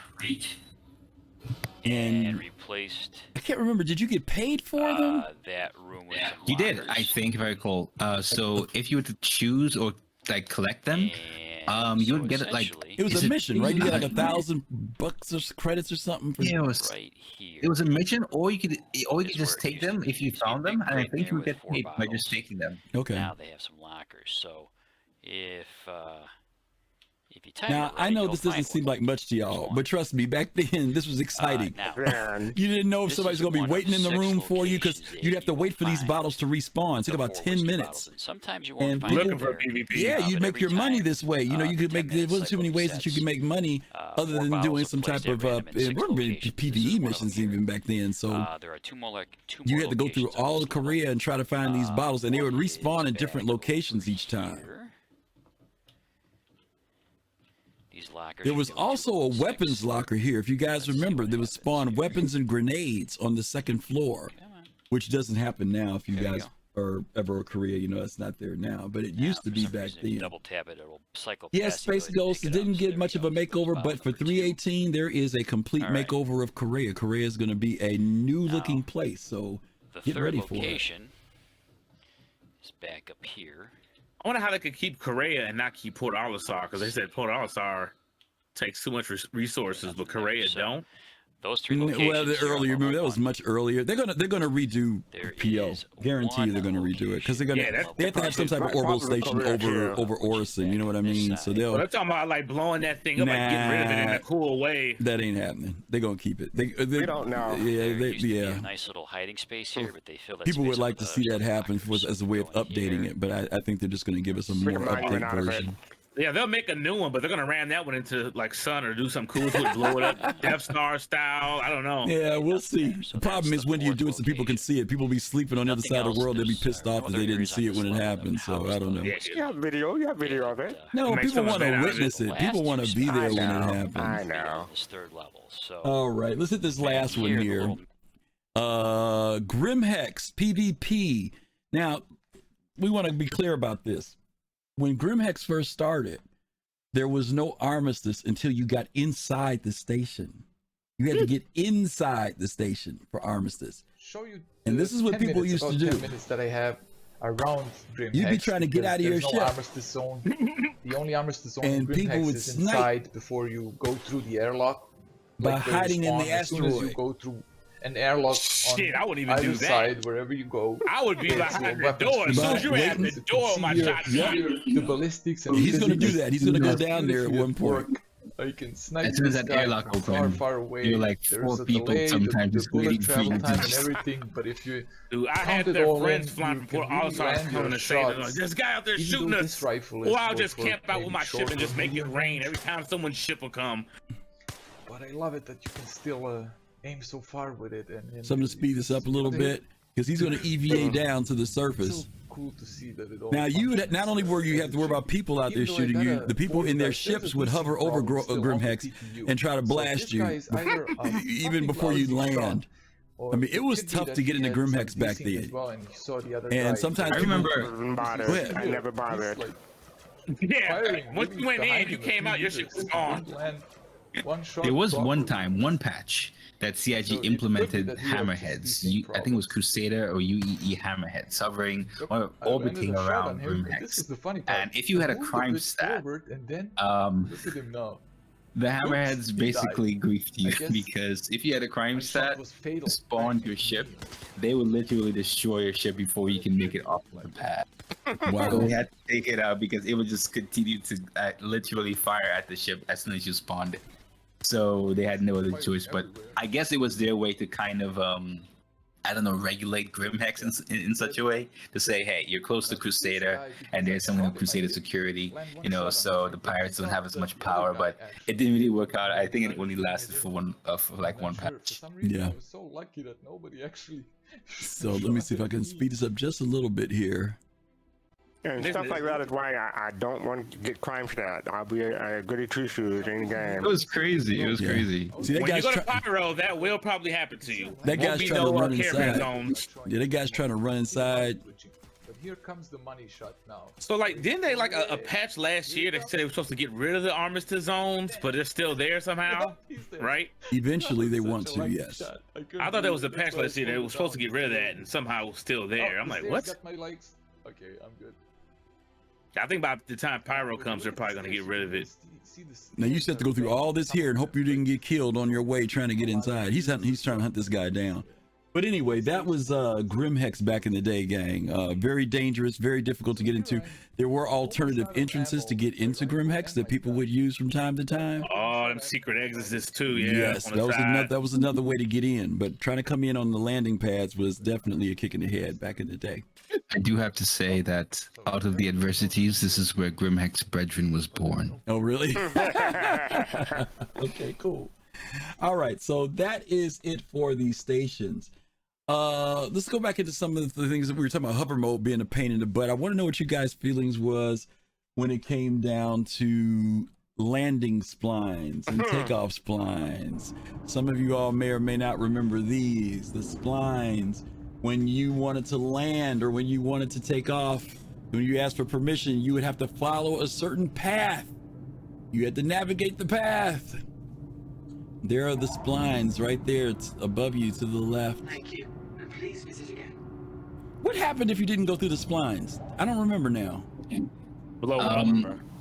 So if you didn't go through them, so what was supposed to happen was that you would actually, the autopilot will actually, if I recall, put you back into that area. But the servers were always so poor, always so unresponsive and low in FPS that you would basically just stick there or just self-destruct because I think there was a timer.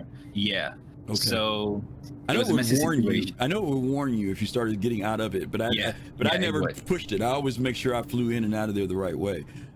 Now some of you may be asking, why did they do this? Okay, we'll go back to the early part of when this game was being developed. Originally, we were not supposed to be able to fly in and out on our own manually into a landing zone. You would get in orbit of the planet, you would ask for permission to land, and then the system would take over for you and it would bring you in on automation. Then later on, CIG said, okay, we figured out a way for you to be able to come in and land, but you're going to have to basically use traffic lanes to do it. The lane would only be so wide, and this was an example of what they were talking about back then. It would only be so wide. You'd have to fly in. If you were to go outside of it, you could get a violation, or the system would automatically force you back in and make you land the proper way. Then they removed them. Now, in the future, some of you all may also remember this. When we first got Hurston, back in the day, NPC aircraft would be flying in and out of the station. And so you had to be careful when you flew in, because there may have been a Starfarer or a freelancer or something else flying in. Now, CIG may re-implement something like this later when you have to call for permission to land, because as there are ships going in and out, there will be much more traffic. Right now, when we fly in and out, it's just us, and not that frequently where you've got 4 or 5 other ships around. But when there are Caterpillars or Reclaimers or other ships coming in and out, you don't necessarily have complete visual view when you're coming into these places. CIG may implement something similar to this. It may not be where, like you said, you won't get self-destructed, blown up or something like that, but you may be penalized if you don't fly within a certain approach as you're coming in. This is very similar to what happens with aircraft today. They have a certain approach that they have to come in. You just can't come in any old way. We'll see. We'll see what CIG does with this later on, if they ever decide to implement it. Yeah, FC. And more to what Griffin said, like especially when these planets first started coming online, there's a lot of restricted areas. Like if you bump into one of the restricted areas, your ship will blow up.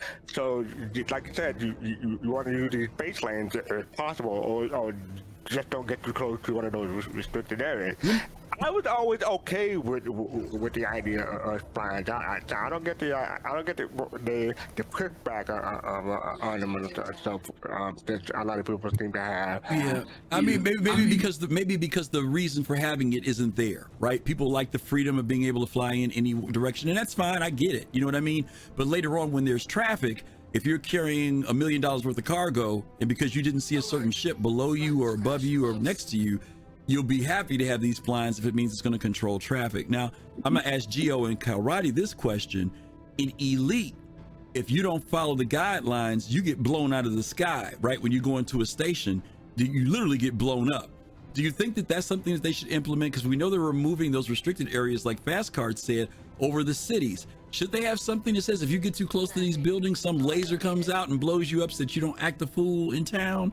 Or should they let you fly into a tower, and maybe you just get a fine or something? I don't know. What do you guys think? Because Elite is deadly on that. If you go in the station, if you don't get out of that station when that clock timer starts, they one-shot you and you're gone. That's it. Oh yeah, it's over with. And people respect it. I mean, people respect it. They get out. It's time to go. It's time to go. I don't know. What do you guys think? Yeah, you see it in many, like, not just the Elite, but a lot of MMORPGs, where the closer you get to a particular home location or main landing zone, where there's a lot of activity in those things, they have these high level security, right? And I feel, especially as we get closer to armistice zones, to no armistice zones, they'll need to implement these higher level kind of security to enact certain proactive responses. Mm-hmm. So I feel like they'll put in some kind of plan with regards to this. And, really quick to, discussing the whole how they're going to bring back something like splines. I think in one ISC, they said that we're going to be able to fly through buildings a lot easier, but we're going to get warnings. So, you kind of wonder, okay, they want to have a more secure, area with regards to this area and with regards to landing zones, and we're seeing landing splines here, and of course, even though we don't want them to put it back because of the whole immersion in those things, but yet still they're giving us this freedom. But I feel like what they're doing is they're trying to see how much we can actually use our, I can't remember the right word here, but our own judgment, because as a really simple example, here in the Caribbean, I would say we have a less stringent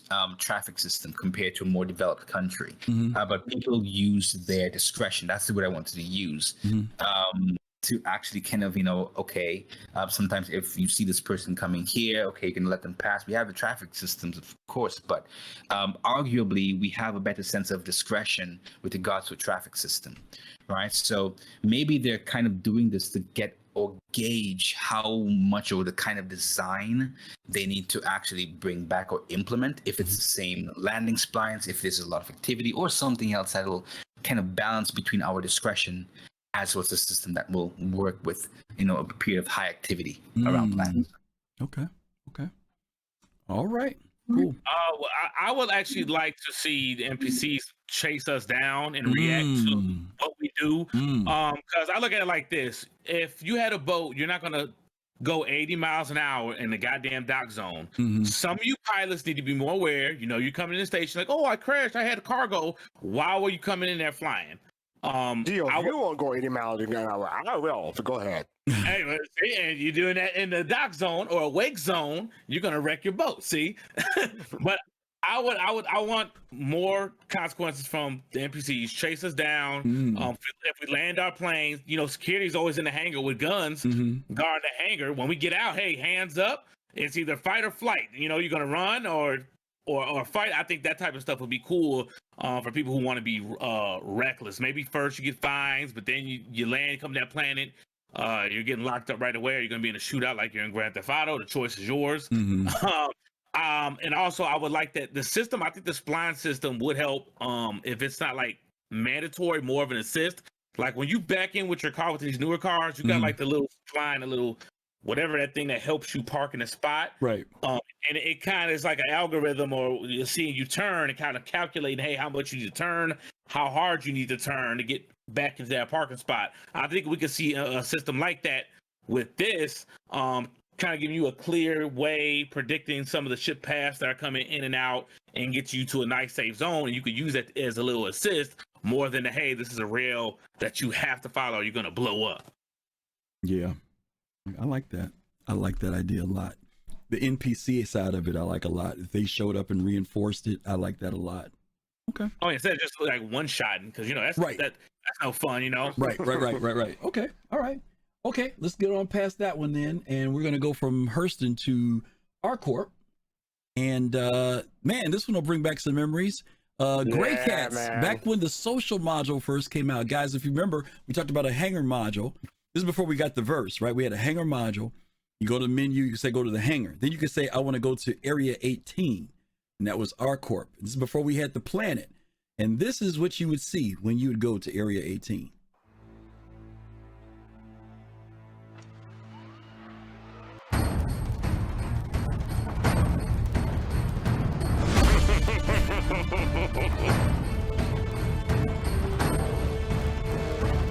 So the Gray Cat buggy the monster back then was unleashed in Area 18, and you would have to try to walk around Area 18 and not get run over. There you go.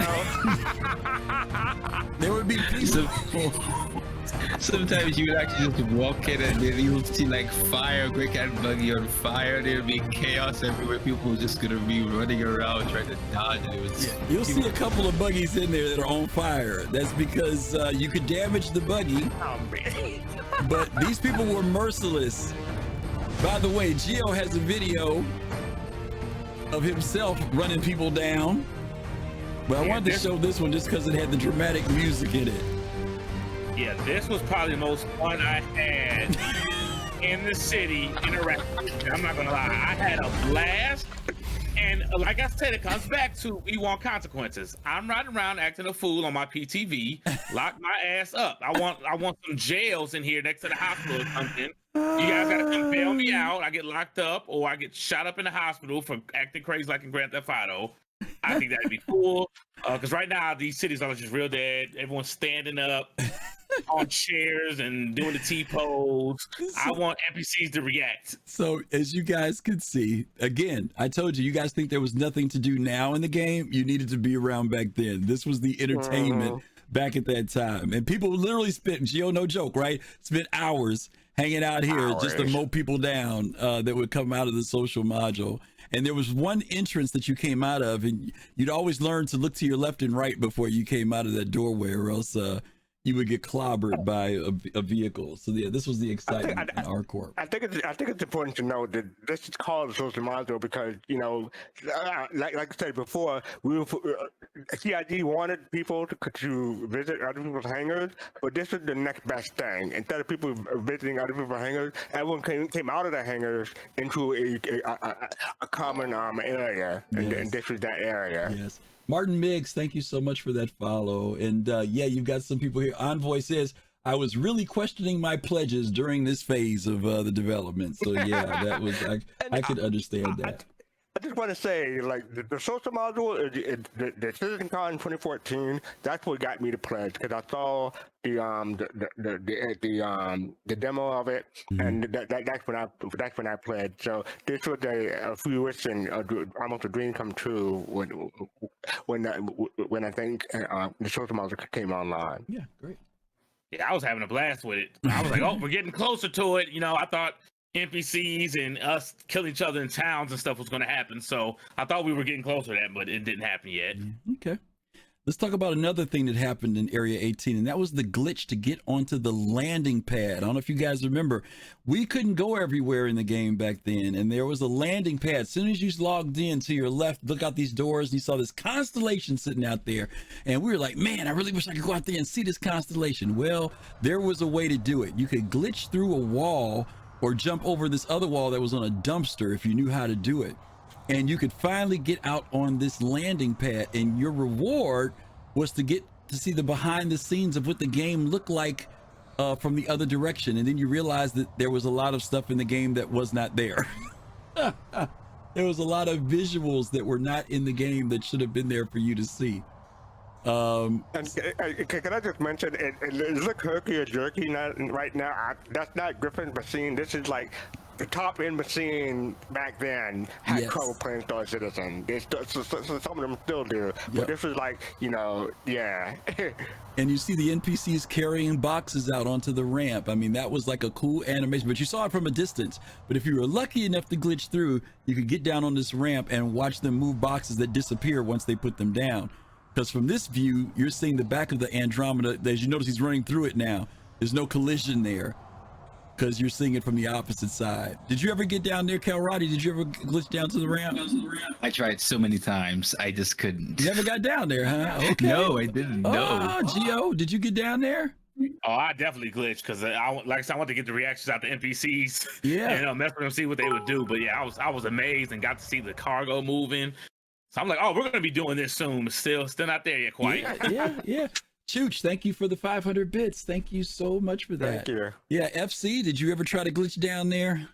I got there twice. Twice? And I was so happy to do it. Yeah. Okay. This is one of the things I actually managed to do. Okay, gotcha. Okay. And we've got one last one to share with you guys for tonight. And this one is more recent, but it was something that was difficult, and I really want to get you guys' feedback. Admiral Kusanagi, thank you for the 500 bits as well. Oh, and someone gave $100 to the fundraiser. Yes, I was going to say our numbers, we just updated them, and yes, the number is creeping up. We're almost at 4,000. As we mentioned, we want to get to 5,000 by the end of the month, so thank you guys. We're going to talk about a little bit more about what that's for those of you who got here a little bit later. Microtech. I want to talk about Microtech for a second. Let's see, Grey Cat, Glitch, Microtech. Finding Jericho Station. BBG, thank you for the other 700 bits. Finding Jericho Station. Now, you guys know right now, you can find Jericho Station just by bringing up your Mobi-Glass, clicking on it. It's out by Mick L1. No big deal. But when this first popped into the game, you had to find this sucker by triangulation. There was no, open my Mobi-Glass and find this thing. It was in the middle of that doggone cluster, and finding it was no small task. Gio, I don't think you were playing back when this came out, right? Because you were taking the time away. Were you around when Jericho first got put in the game? What year was this when this came out? This was, what, 2 years ago, maybe? It was right before we started doing the Xenothreat stuff. Yeah, I haven't played since the Crusade. I mean, the MSR was in PTU. So that was the last time I played, whenever that was. Okay, fine. Okay, so you missed this part. Jericho Station is a military base that's over by Microtech. And when they put it in, we got word about some station. They didn't tell us what it was for or anything. Kalrati, what about you? Did you ever go out there during this time, try to find it? Yep. And the speculations were wild. I mean, people were thinking, okay, this is probably next to the jump point for Pyro. It was really crazy, but it was really exciting to actually see it because, you know, it kind of made you wonder, and it was really nice. It was a bit of a challenge, but it was pretty cool finding it. What about you, FC? Did you ever go out there in Jericho? Didn't do this one. You didn't do Jericho.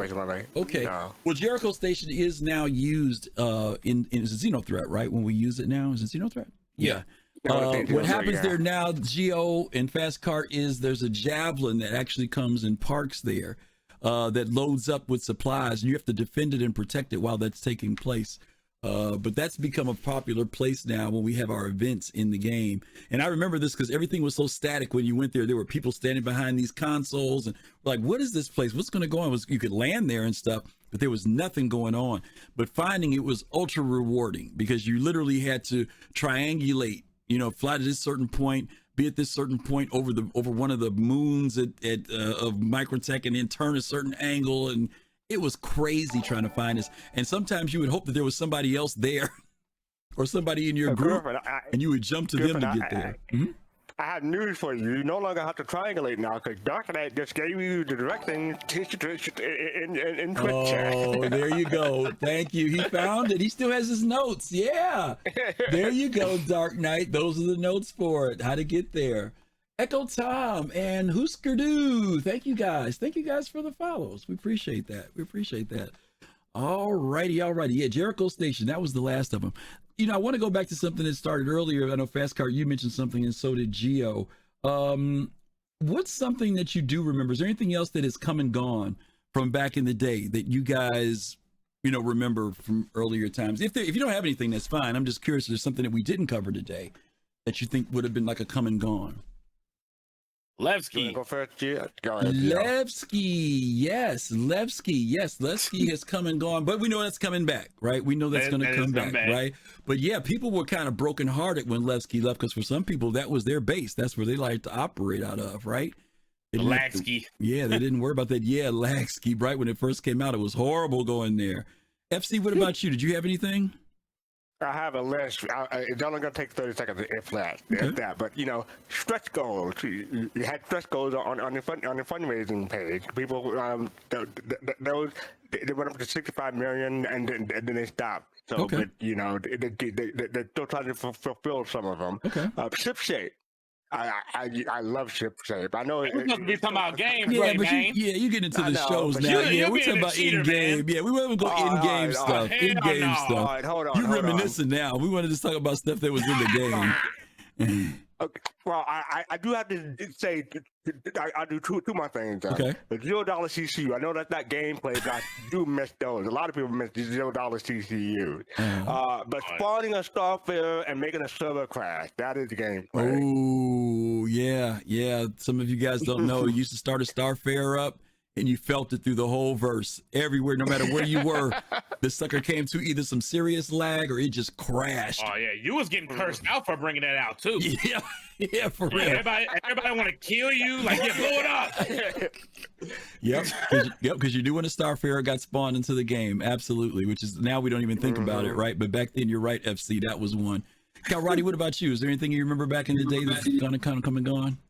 Yeah, so two things. So when the Starfare X first came about, I think it was one of the cargo retrieval missions or such, but the ambience, even though it was in vacuum, the ambience felt really, really cool. When you got in, you were hearing creaks in those things. And even though it was in vacuum and it didn't really make any sense, but it was really, really nice ambience, and the sound was really engaging, and it was very, very dark. You literally had to use your helmet light to actually, see it. And this one kind of, I guess because we have the VMA, but who knows, if we'll get it back. But being able to interact with the ship's item ports after it was spawned, you could have actually, click on the item port, be it in the PU or in the hangar, and you can, open up your Mobiglass. I think it was a Mobiglass.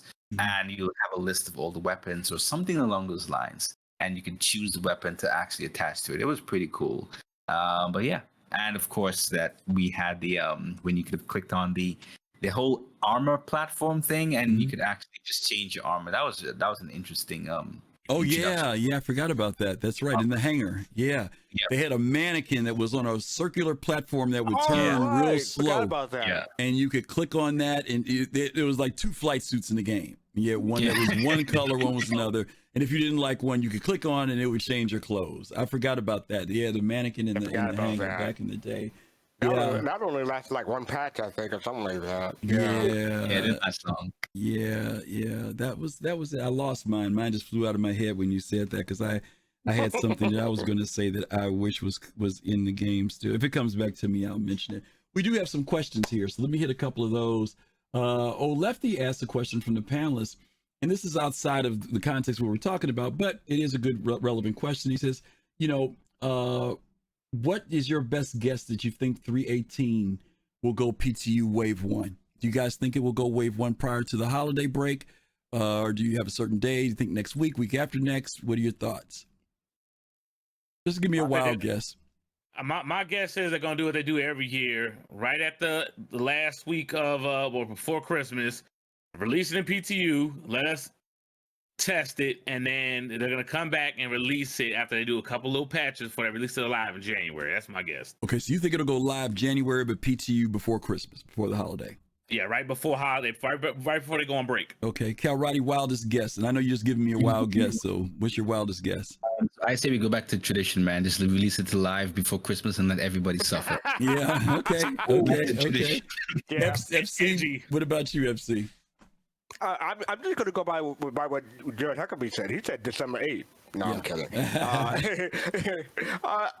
have to agree with Kalrati. December 24th, and we go to PTU, and then I had the mad rush that weekend or that week, and then in January it hurt live. Okay, so you and Gio are saying PTU only before the holidays, live after the holidays. I'm with Kalrati. Now, I know there's some people who say, yeah, it was real tough because one year they had to bring in the people and fix stuff, but that was a fluke year. I mean, it was broke. The game was broke. It was broke. No. We're talking about the year when it was really broke and the game didn't function, and people had to come in off of vacation to fix it. They always keep some staff working. And one of the benefits of when they do release it before the holidays, that they get a lot of data, because people are off work and they're playing the game during the holidays. They get a lot of data during that time. So I believe that the game is going to go to PTU live before. And I do, my thing is, I think they're going to go live before we go to Christmas holiday break, before they go on their 2-3 week break. So we'll see what happens.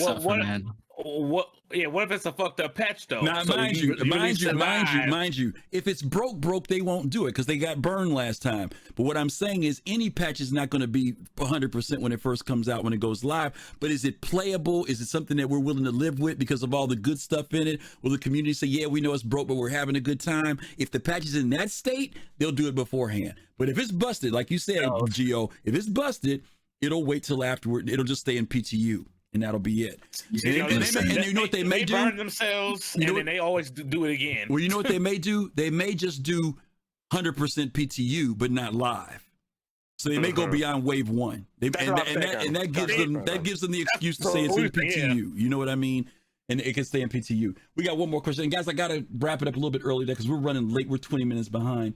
Pops in Space says, do you think we will ever have the ability to change our modules in and out of the hangars, or will we have to fly to places like Cousin Crows to make changes?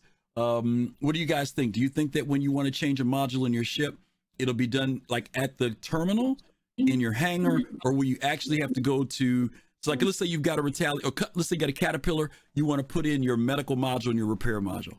That's basically what he's asking. Do you have to go to a specialized place to do it, or can you do it from your terminal or within your hangar? Any votes on that? I don't think you'll be able to do it from your terminal. I think you have to go to Cousin Crows or someplace analogous to a Cousin Crows. Like I'm not expecting to be carrying my big Endeavor modules around with me everywhere and being able to swap about by myself. I'm thinking you have to go someplace to change them. Kalrati? I would say they'd probably give you the choice, maybe based on a time thing or resource thing. We don't know how flexible the Hangar Manager app may be, but who knows? Maybe going to Cousin Pros can, of course, allow you to buy it, but also they have the resources, they have the equipment there, maybe to do it faster. Okay, Gio. Yeah, I'm hoping they just kind of go to Cousin Crows because it would make more sense to actually have that gameplay there where you have to take your ship to the shop to get specific parts and maybe get it overclocked and stuff like that. Because in your hangar, you shouldn't have that type of equipment, like you guys were saying earlier. You don't have that type of equipment. Like if you park your car in the garage, you don't have a big winch to lift up your motor and work on it and change out modules or whatever. I think the same thing should apply in this situation. Okay, very cool. All right. Well, thank you guys for those questions. We appreciate that. And thank you guys for the donations so far. You guys have put us almost at 4,000, brought us just $1,000 short of our goal. Excuse me. Please forgive my raspy voice. I want to see if I can update this very quickly. I'm going to try to update it. Let's see if I hit this and I hit that. You did. Wonderful. You guys are awesome. You guys have put us over. We're already on our way there. So thank you guys so much for that. You can do it. Yeah, you guys are hitting it. Listen, we want to give you guys some background to what's going on with that. And I do want to make another acknowledgement in a second because we've done our Q&A. But before we do that, let's do our first acknowledgement here. One of our supporters here, you guys have seen his name before that pops up, is Matt Style. And Matt Style, other than supporting us financially, and also just being here and supporting us in general, often will submit things to us, different graphic pieces of artwork. And I've been collecting them over a period of time, and I keep trying to find an opportunity to show them. And I just said, you know what? I'm at the end of the year. I'm recognizing some stuff that's been happening with us. And I wanted to show you guys some of the cool stuff that he's done. I don't know if FC has even seen some of this stuff. So I want to show some of the cool things that he's done. He has done stuff like this for us. And, I've always tried to figure out what's a great opportunity to use them. And so what I want to start doing them is using them in our marketing material, whether it be, through social media or things like this. So Matt Style, that's cool. I definitely would love to use some of these very cool items that he has thrown together for us. He's put some labor and some work into these. And so we would love to be able to put them into some good use. So Matt Style, we want to give a shout out to you for thinking about us and putting in this labor of love and just submitting this stuff to us without, we didn't ask you to do anything, but man, just some really, really cool visuals that you guys have sent us. So y'all give a shout out to Matt Style because he's showing some love by sending us these very, very cool things. Real quick before we go, I do want to talk a little bit about our fundraiser once again.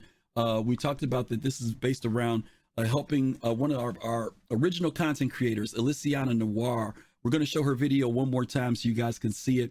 We're going to show you. Yeah. Before we started, when you want to do the giveaway? After I do that. Okay. Because if I do the giveaway, people leave and then they don't hear about the fundraiser. Method to the madness. Just making sure. Method to the madness. No giveaway till we hit 5,000, motherfucker. Method to the madness. No.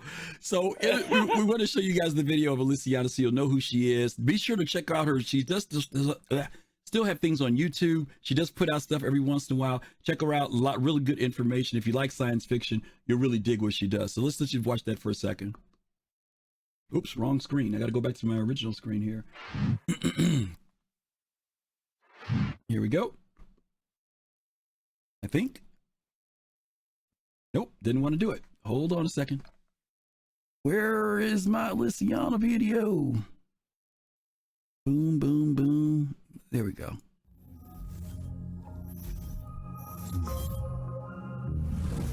Hey everyone, and welcome to another edition of Citizen Spotlight, where we get to talk to some of the amazing content creators within the Star Citizen community. What happened to this, Tyler? Joining me this week is YouTuber Elysiana.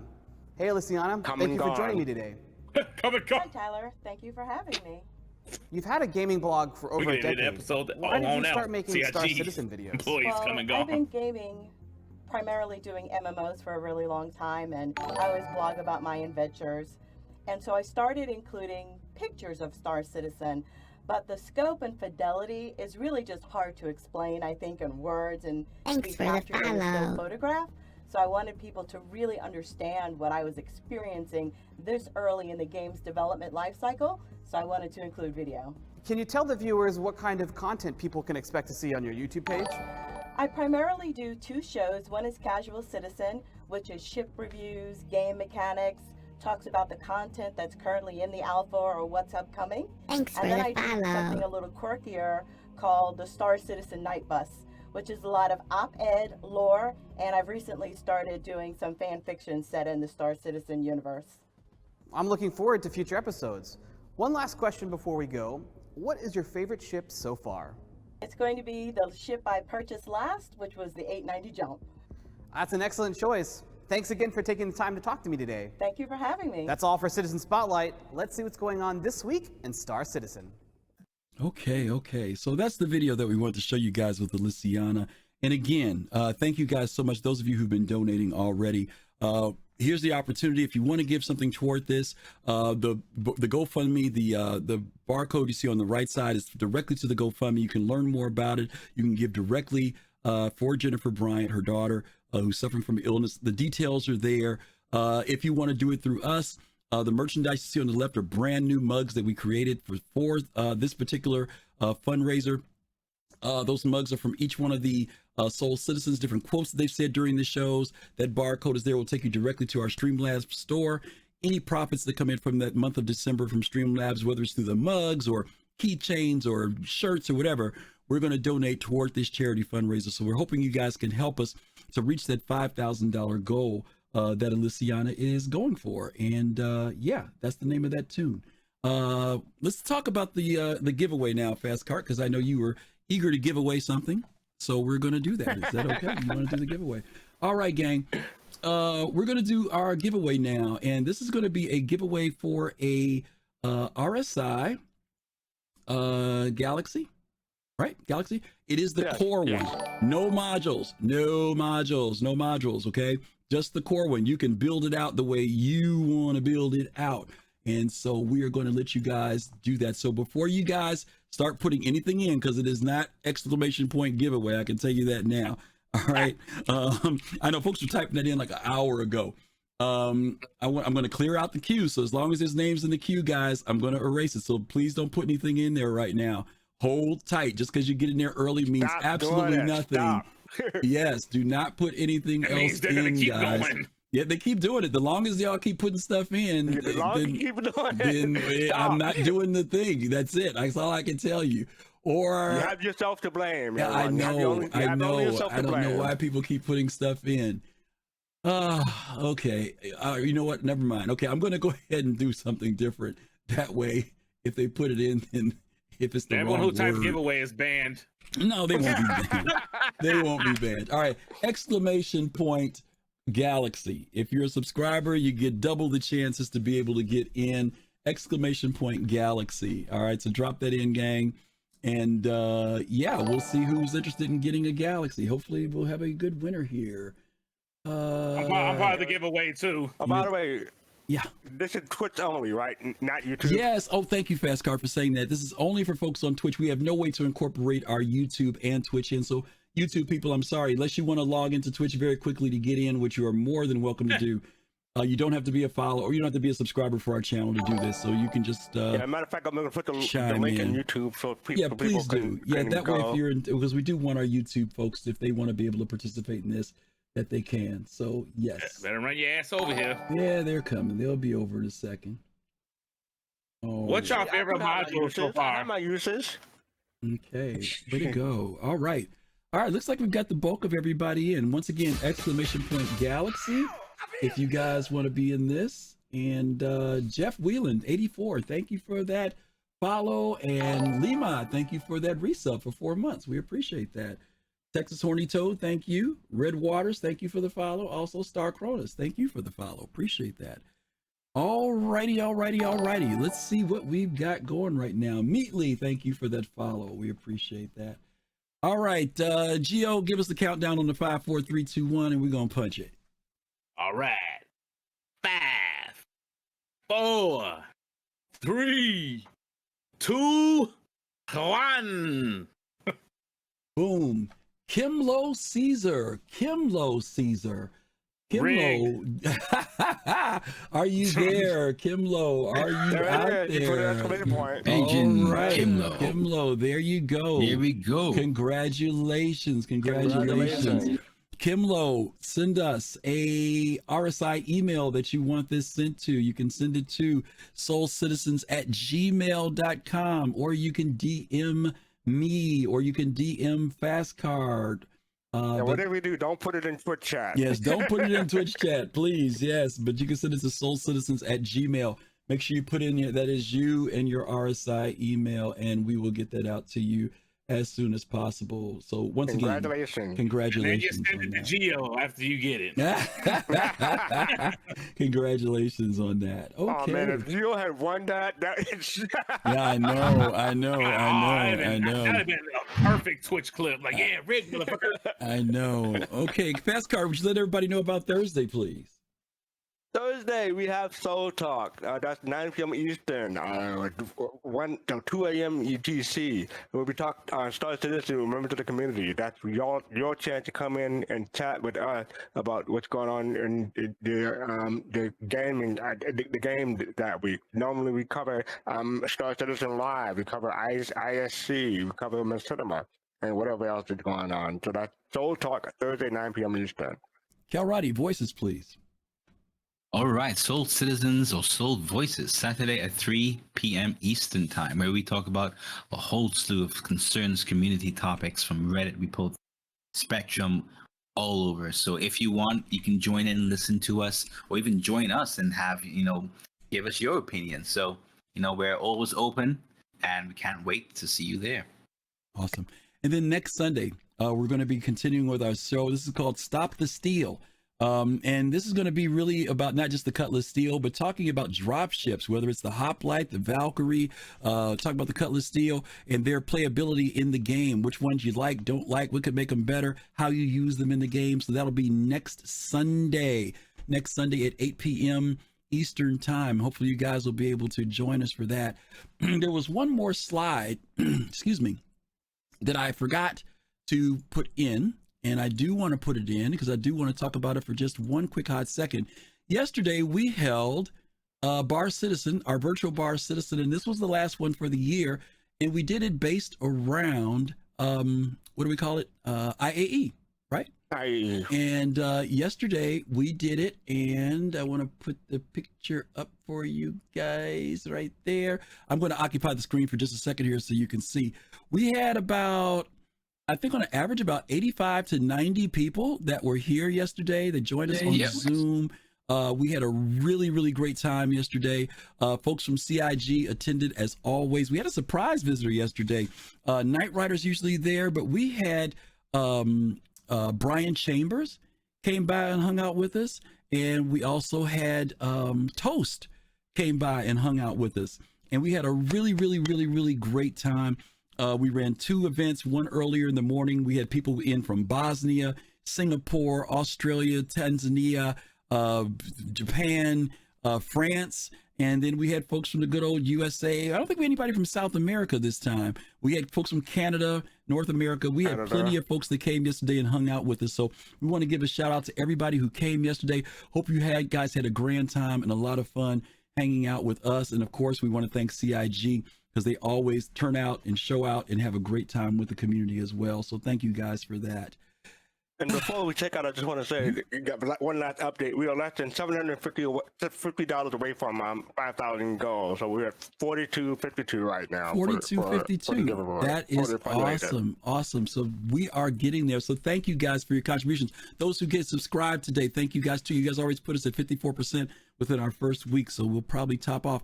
By the way, we're only going to be doing 2 more shows. The show next week, which is Stop the Steal, and then we're doing our Holiday Wishes show, and then we're going to be off for a couple weeks. So yeah, hopefully we'll see you guys at our shows on Thursday, on Saturday, and of course next Sunday. Special thanks to my partners Kalrati and Fastcart, and to our guest back again for his 3rd time, Subvegio. What's up, brother? We appreciate you being here tonight.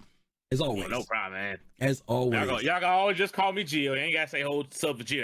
That's just my handle. You always be Gio get money to me, man. You always be Gio. All right. Well, listen, we are going to get set up for our raid. We are going to be raiding the 5-star. I don't know if it's supposed to be the 5-star or the 5th star, but that's who we're going to send you all over to when you get there.